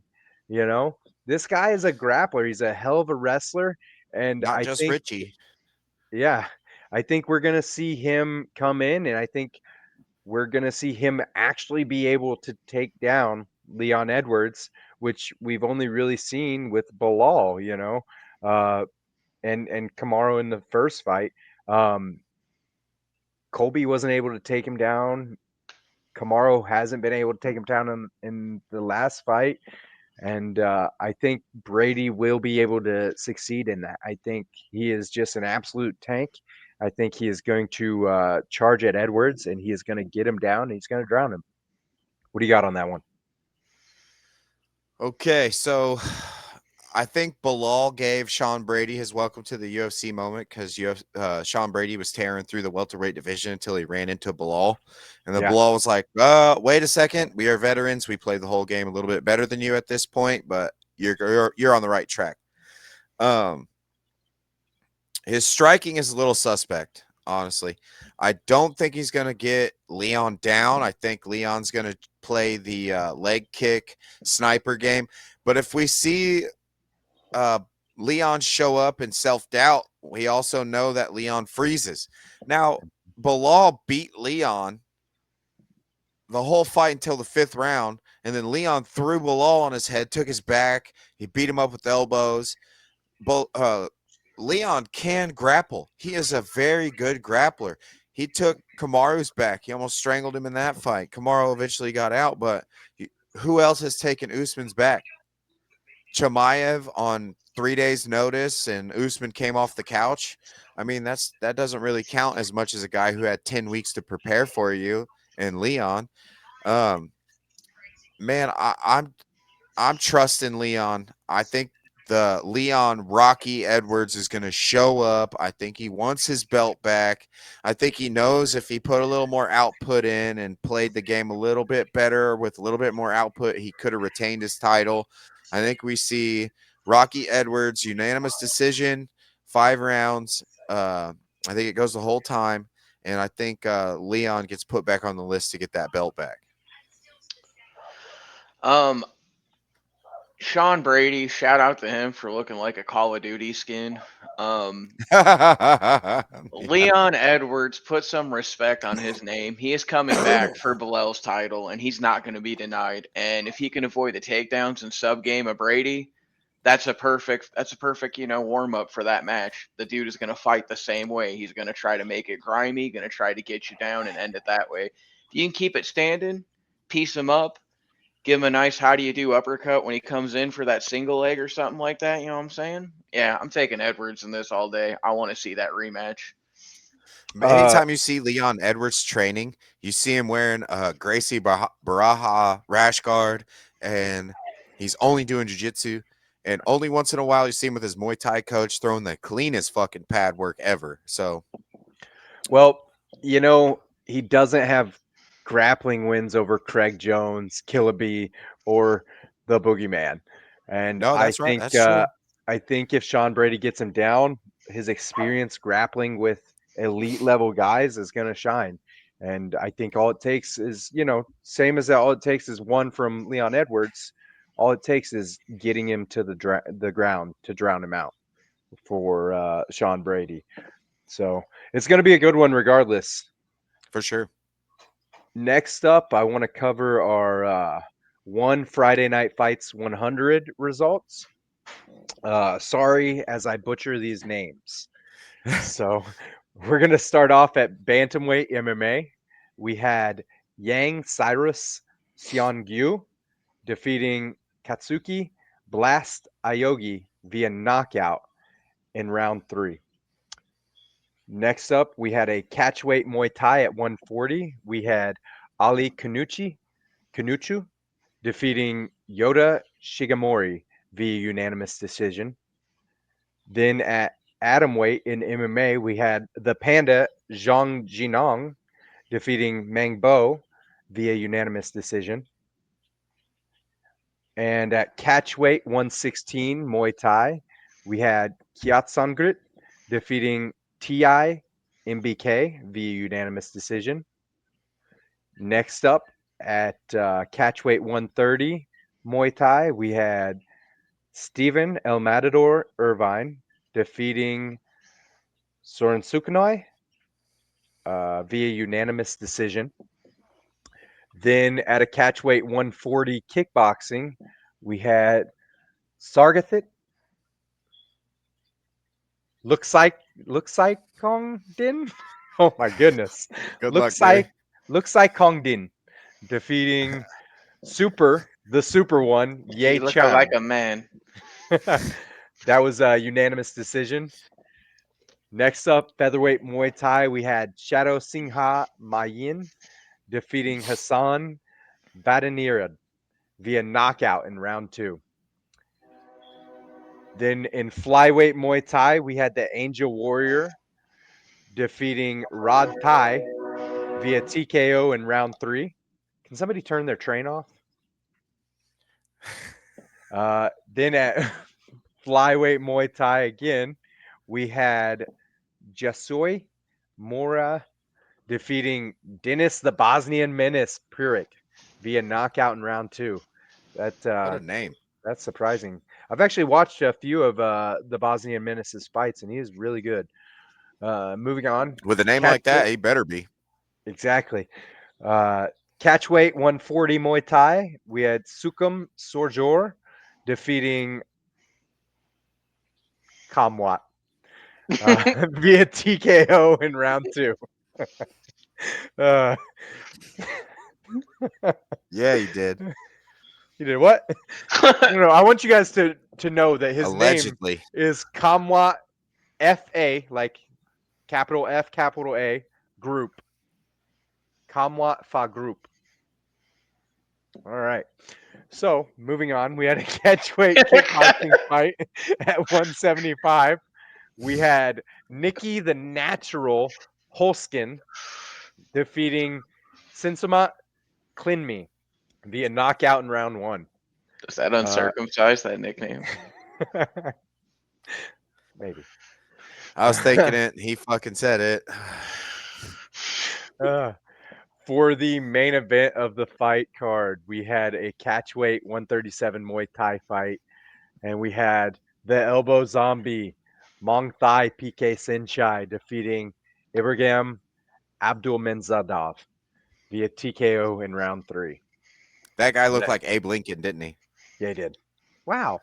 You know him? No, I was just taking a shot in the dark. Yeah, it was the Abdul part, wasn't it? You'll never guess and where the he's Alf from. at the end. Guess where he's from? Dagestan? I Russia? mean, Russia. So that was If the it says one. Abdul or OV at the end of his name, then he looks like Abe Lincoln. Yeah, that was the one Friday Night Fights 100 results. I want to talk about real quick next Sunday. So we've already covered the UFC fights for next Saturday, but next Sunday we have a banger of a one event. It's 172. It's going to be airing at 3 a.m. Eastern. Good God. Set your alarm clocks, though, because the main event is Takaru Sengawa fighting Rod Tang. All right. This is going to be an absolute banger. All right. But on that card as well, we have Adrian Lee fighting a lightweight. We have John Lineker in a kickboxing bantamweight bout. We have UFC vet. Yeah, we have Hands of Stone, John Lineker. We have Shinya Aoki in a lightweight bout against the name of Edward Foyalong, not Furlong. He's not fighting the Terminator. And then we have Jonathan Diabella, who I've talked about previously. He's a hell of a Canadian kickboxer, Canadian Italian. That's a strawweight kickboxing fight. And then we have a flyweight bout between Adrian Moraes and Yuya Wakamatsu. That's going to be a good one. Adrian Moraes is the guy that has the knockout victory over Mighty Mouse. The GOAT. So, yeah, that if you're able to knock out the GOAT, you're worth watching. Next, we got a championship bout. We have Superlek defending his title against the interim champ in a bantamweight Muay Thai fight. That's going to be an absolute banger. We have Taiwan Chai, PK Senchai fighting, and that's also He's so good. yeah, he is an absolute animal, and that one's for the bantamweight Muay Thai as well. They have several different championships. Actually, so what's that one's for the bantamweight kickboxing championship, I believe. And then, as we said in the main event, we have Rod Tang and Segawa. That's going to be an absolute banger. 3 a.m. start time Eastern. Tune in if you got a chance. Moving on to our other combat sports news. I want to talk about Jeremy Stevens, the little heathen. The little heathen. The little heathen has a fight coming up. He just announced that he has a fight again in the UFC again. It's been a while since we've seen Jeremy Stevens coming into the UFC.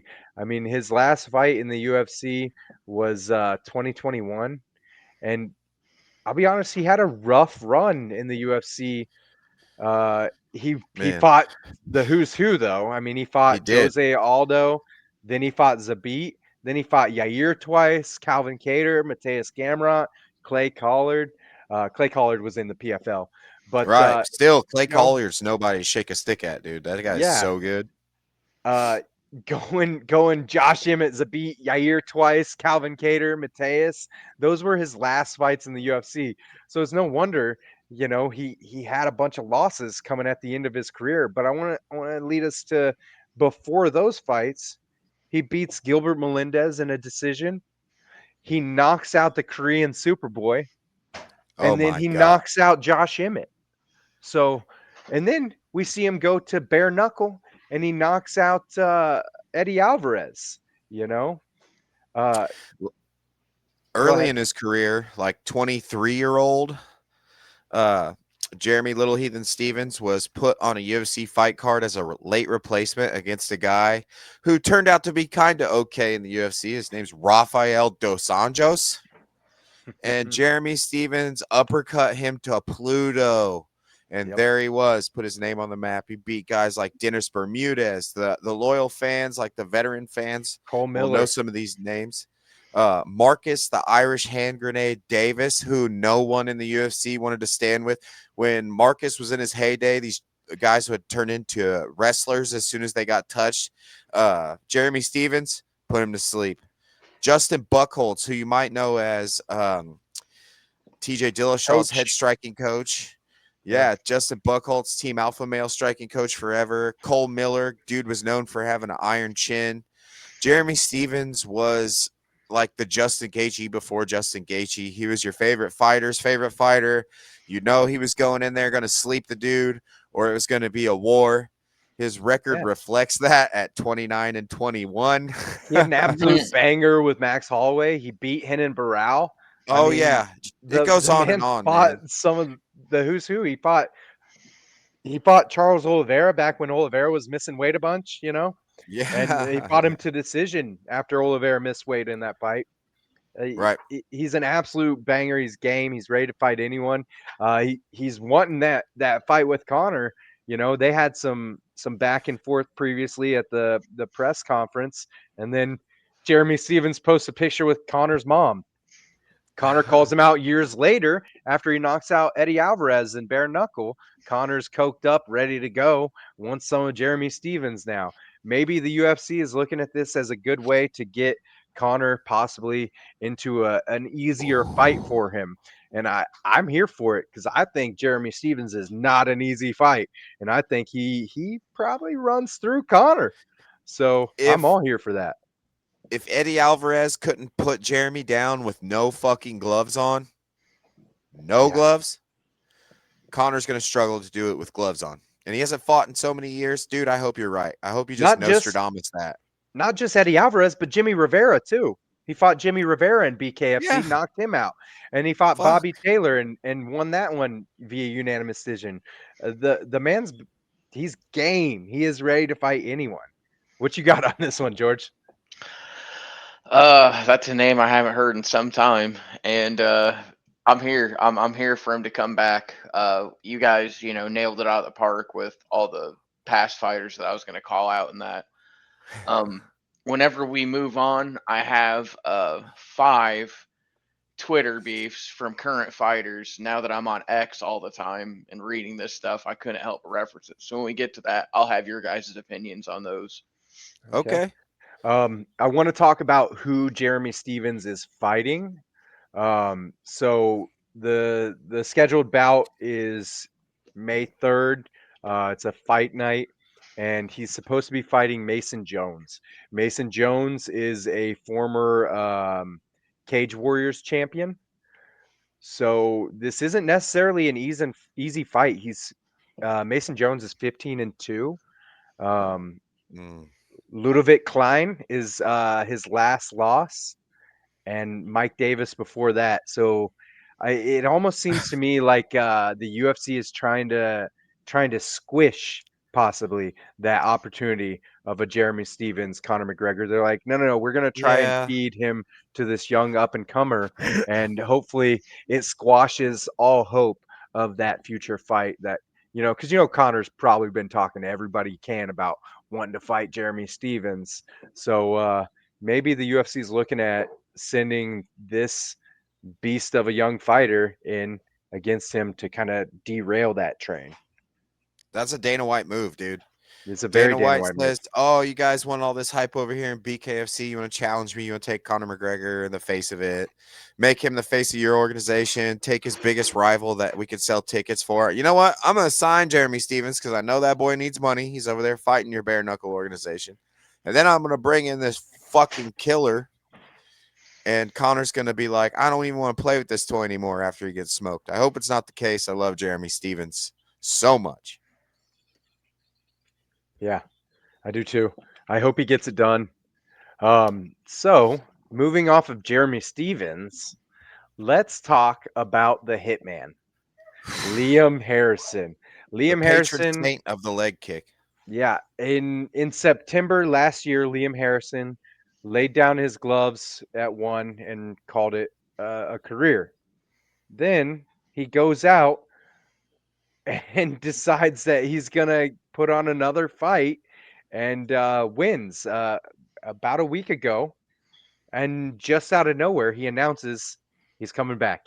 He's returning to one. The contract has been signed. What do you got on this? I wish he wouldn't do it, man. And the reason is I love to see these guys like Robbie Lawler. He went out there, slept Nico Price, left the sport. This Liam just won another belt.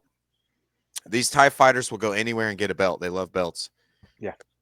Excuse me. I wish we would take this vintage performance that Liam just put on, winning via leg kick, hang that belt above his mantle, run his academy, and I don't want to see him take any more damage. The fights before this, there was 2 fights he lost before he won this recent belt when he retired.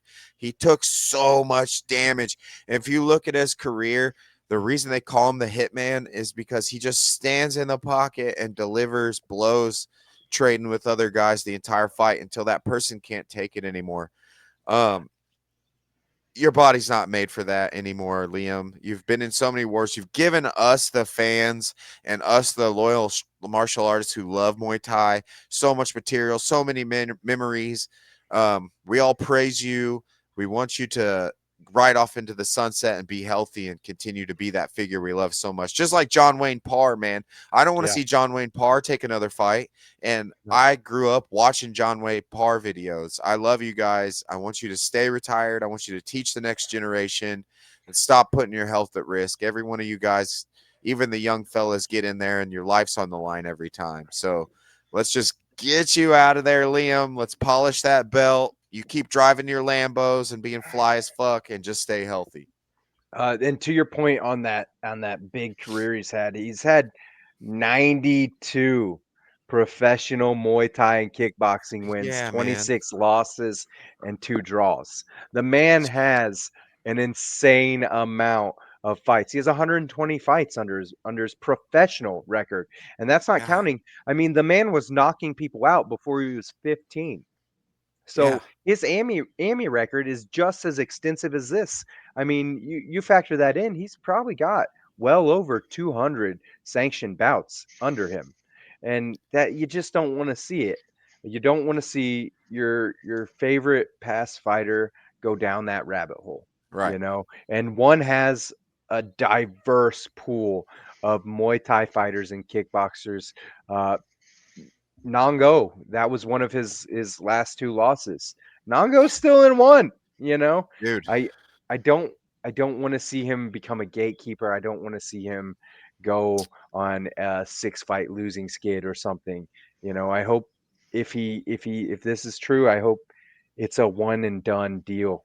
I hope he's wanting to redeem his one retirement and get a win out of one, which I've got another little segue that just clicked into my head that I would like to talk about as well. But George, do you have a take on Liam Harrison coming back?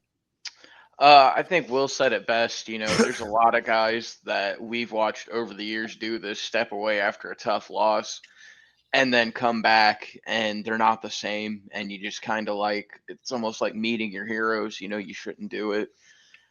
Um, I agree. I think the guy has done more than enough in the sport, and he should just enjoy his time off and pass on that knowledge, that battle tested knowledge he's got to the next people. Yeah. So we've we talked about this man last week, and rightfully so. I mentioned one of his fights as a favorite of mine, and he was also inducted into, or not officially yet, but he is being inducted into the UFC Hall of Fame. I'm talking about Ruthless Robbie Lawler. Um, Robbie Lawler has entered the drug testing pool. oh no. Yes. Um, this is new news. It breaks my heart to hear because he was going out on a great one. His knockout over Nico Price was the perfect ending to that Dude, career, and oh no. it hurts me more than it hurts seeing Donald Cerrone coming back. I don't want either of these guys to come back, but I think Robbie Lawler had his perfect send off. You don't need to come back, bud. Please. What are your guys' thoughts on that? Not just the fighting aspect of it from what you're saying and everything we just said about Liam Harrison. I feel exactly the same way about Robbie. I don't want to see him come back and risk getting hurt. But on another plane, how many of these guys have we seen Robbie Lawler in their corner and they look completely different and way better? Let's talk Yeah. about Damon Blackshear. Damon Yes. Blackshear gets Robbie Lawler in his corner. Robbie Lawler coaches him to kind of a comeback win. I mean, what better guy to have in your corner than a guy who's been to war like Robbie Lawler? When Mhm. you're in between rounds and you feel like you're not going to be able to give enough, let's look at a guy that punched Rory McDonald's nose off while his lip was cut off. All right. Split to his nose. I mean, Let's look at a guy good God. who's been to war with everybody who is anybody that fought in that welterweight division. Yeah. He's another one of those guys that's beating a dead horse with the Liam Harrison thing, like I said. But Robbie, coach guys, bud, we can't sacrifice that beautiful mind of knowledge and that high fight IQ on another just chasing another hit. Let's just keep you in the gym. Let's keep passing the knowledge and keep making these guys better. Robbie, you are a hero to us. Stay over there with Henry Hooft and pull and Eric Nixick and just take that gym over. All right. Just be there and be that next guy. Please don't put those gloves on again as much as I love you. Yeah. Yeah, same thing. He wears all of his fights on his face, just like Nate Diaz. Oh And the man. amount of scar tissue that he has, and not to mention, CTE's a thing, concussions from fighting. I don't know where he's at mentally. He might have already stuff with him that this would only exasperate it. If he's in a good place, mentally and physically, he should stay there. Again, that's a guy that, I mean, how many of his fights were we literally out of our seats, looking at each other, texting each other, and like, oh my God, did you see that? Like, Losing our Oh. fucking mind. Yeah. Almost Yeah. all of them, even the ones that he lost. Yeah. yeah. So Yeah. I don't like it, and that was one of the things that I was going to mention in the Twitter thing. So you got one of them. Well, go ahead and go through your Twitter beefs real quick. Okay, so every time that somebody does something good in the sport, apparently, like I said last week, it's kind of like professional wrestling. They took the thing from Conor McGregor and now they use X to drum up fights and drama. So we're going to start with Justin Gaethje. After his fight, he immediately told Dana White, I need to be fighting for the belt. I deserve a title shot. Arman Sarukian had something to say about that. He said, you barely got past number 11 on short notice, and before that, you got sent to the Shadow Realm. If you really want to be the number one contender and fight for the belt, you have to go through me first. Gaethje responded by saying, I won 3 out of my last 4 and only losing in an exhibition fight. If I fight, it's going to be for the belt. Okay, so let's give Arman Sarukian a full camp for like a Dan Hooker. Let's give him a full camp for Dan Hooker, and then 3 days beforehand, let's throw Rafael Fiziev in there. Because if you want to throw numbers about rankings and all that bullshit in there, I think you're a little silly. I think you should fight Rafael Fiziev and see how hard that is, pimp. He put it on Mateusz Gamrot. You guys are very similar. I also think that a lot of the shit that Arman got away with like Charles Oliveira, Fiziev's a different striker, man. It's a different. They approach the game differently. Charles Oliveira is methodically going to walk you down with the hands and make you shoot on him, and he's either going to catch you with the knee or he's going to get you in strangles. Rafael Fiziev is going to wait for you to overthrow, overcommit, and miss and sleep you. So before you start shitting on Justin Gaethje, I think you need to get in there with Fiziev. Now, I would pay to see that Arman Sarukian versus Justin Gaethje. I don't think Arman's had a guy beat those legs up and have the D1 wrestling skills that Gaethje has. I'd like to see it. I think it's fair. I don't want to hear shit from Arman. When you can't make it up for your own championship fight, you don't get to decide anything else that happens in a championship bout. So No, that's fair. figure Yeah, out your own agree. stuff before you start commenting on another person's next fight. He's got to get something else under his belt. If you're bailing on a championship fight, you're not ready for the championship bout. So you need to get another bout underneath your belt before you get a title shot, and stop running your mouth to the people that are doing that. I think Justin Gaethje looked phenomenal in a short notice fight against a guy he shouldn't have had to fight. I mean, that's a tough fight to take on short notice. And I think Arman needs to stay in his own lane and realize that, hey man, you didn't show for your own title fight. You don't get to choose who gets the next one. Yeah. Okay. Yeah. F you, bud.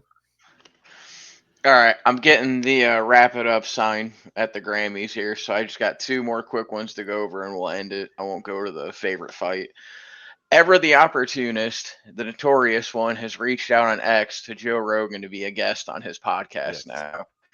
Now, I feel like this can't be anything other than an attempt to drum up positive PR and possibly shoot himself into the fight conversation again.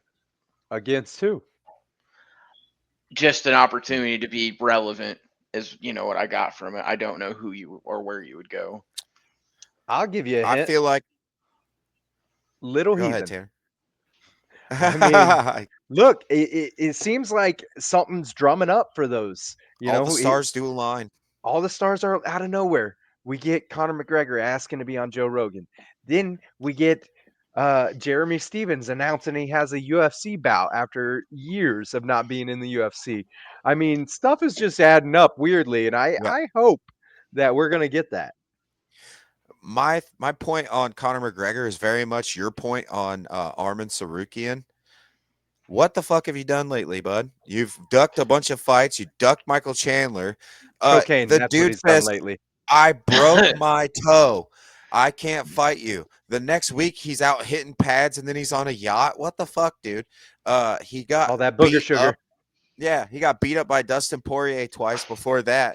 You could say what you want about the last fight, but Dustin Poirier had Connor's number in that last fight and was beating him up before the leg got snapped. I don't have anything positive to say about Conor McGregor. Come back, pass the drug tests, all of them. Make weight. Don't make up a catch weight. Don't make up a weight class. Stop calling your shots because you ain't shit. Go fight somebody at 155 pounds because that's your weight class. You sleep them, then you could talk shit about somebody. Until then, I don't want to hear anything about Proper 12. Get out of here, dude. Do your fucking job, and your job is a fighter. Be a Yeah. fighter. Fight Michael Chandler or Jeremy Stevens or shut the fuck up. Exactly. All right, here's my last one. We love Jerry. Jerry Prohaska tweeted at Poeton last dance. Ankalaev popped off on him. And he said, "You're a fraud for being two-faced and cordial in person and then shit talk me on Twitter." Jerry said that he needs to go win more fights. Jerry then said that Ankalaev is a wannabe gangster and he's acting the part now that he has the belt. I understand it. But don't be two-faced and talk shit. And if you want it, come get it.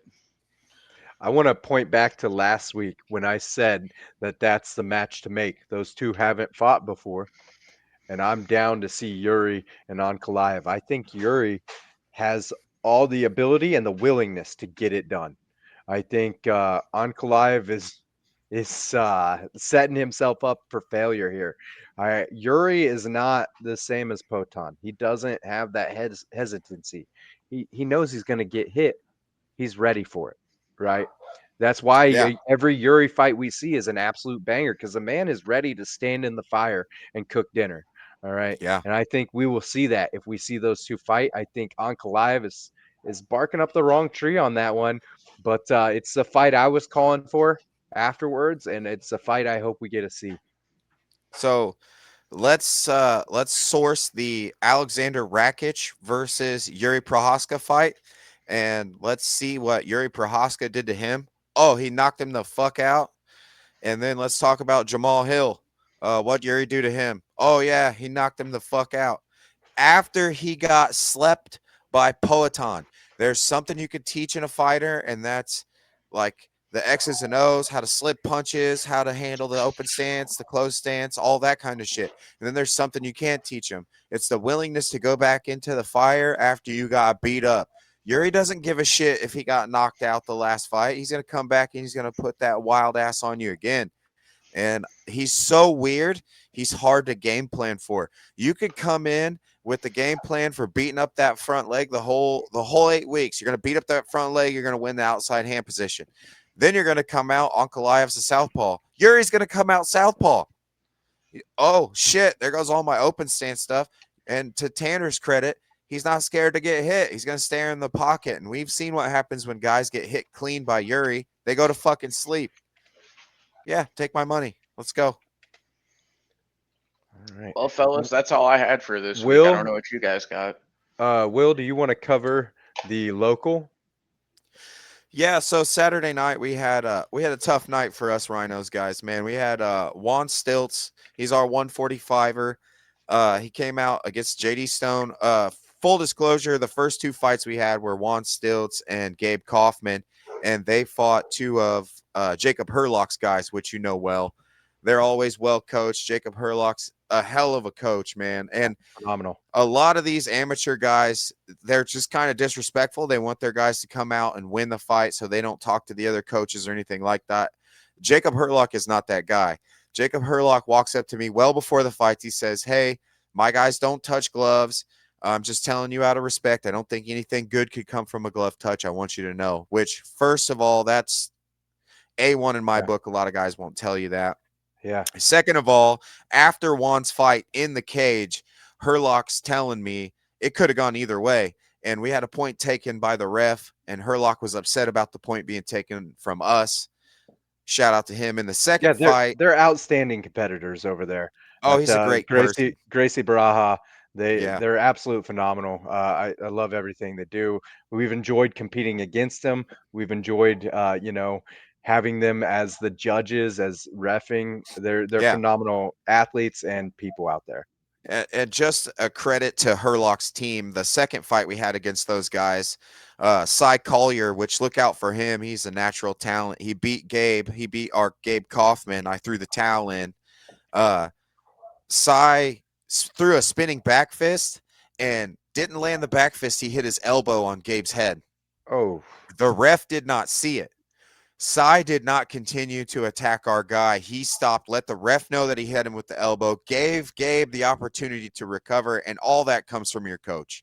All that comes from your coach giving you integrity in the room. And shout out Jacob Herlock. We had Sarah Swanland come out and do Sarah Swanland stuff. All this girl does is bring people to their feet, man. She went 5 rounds with the #1 Muay Thai kickboxer in the area. This girl's 9-4 in Muay Thai. She's competing for another belt after this one. Danielle Beal, shout out to you and your team. Great job. The judges' scores were 50-49, 49-48, and 49-49 at the end. It could have went either way. But shout out to Tommy Cardwell, who was on that right after Sarah. He lost his belt with a body shot, who fought a teammate of Danielle Beal. So Tommy Cardwell is a game kid. He comes out every time to fight. And if he's on the card, honestly, not a lot of amateurs I say this about because I spend so much time in the gym. I want to go home after events. If Tommy Cardwell's fighting, I'm going to stay after all my guys and watch him fight. He's going to bounce back from this and do great. Zach the Ripper Russ, he came out looking for a knockout the whole time. He won a decision. And I don't think you should discredit the guy for not winning via knockout because he pushed it. He did everything he could to win. He's a great kid. And shout out to Two Brothers Muay Thai. Every time these guys are on a card, they do awesome shit. Their fighters are great fighters. They have great morals, great sportsmanship, and they come out to absolutely throw down. So shout out Bill Hoffman. Great event. Thanks for having us. Shout out Rhino's Gym and Coach Mo. That's all I got for that, guys. okay. So that's it for the Mixed Martial Idiots podcast. I'm Coach T. You can follow me at JJK Coach T on X. I was joined by Coach Will. You can follow him at Slick Willie MMA on X, and Superfan George Novo, who you can follow at MMA Geising on X. Thank you guys as so well. much, man. We love the support. We appreciate you. Thank you.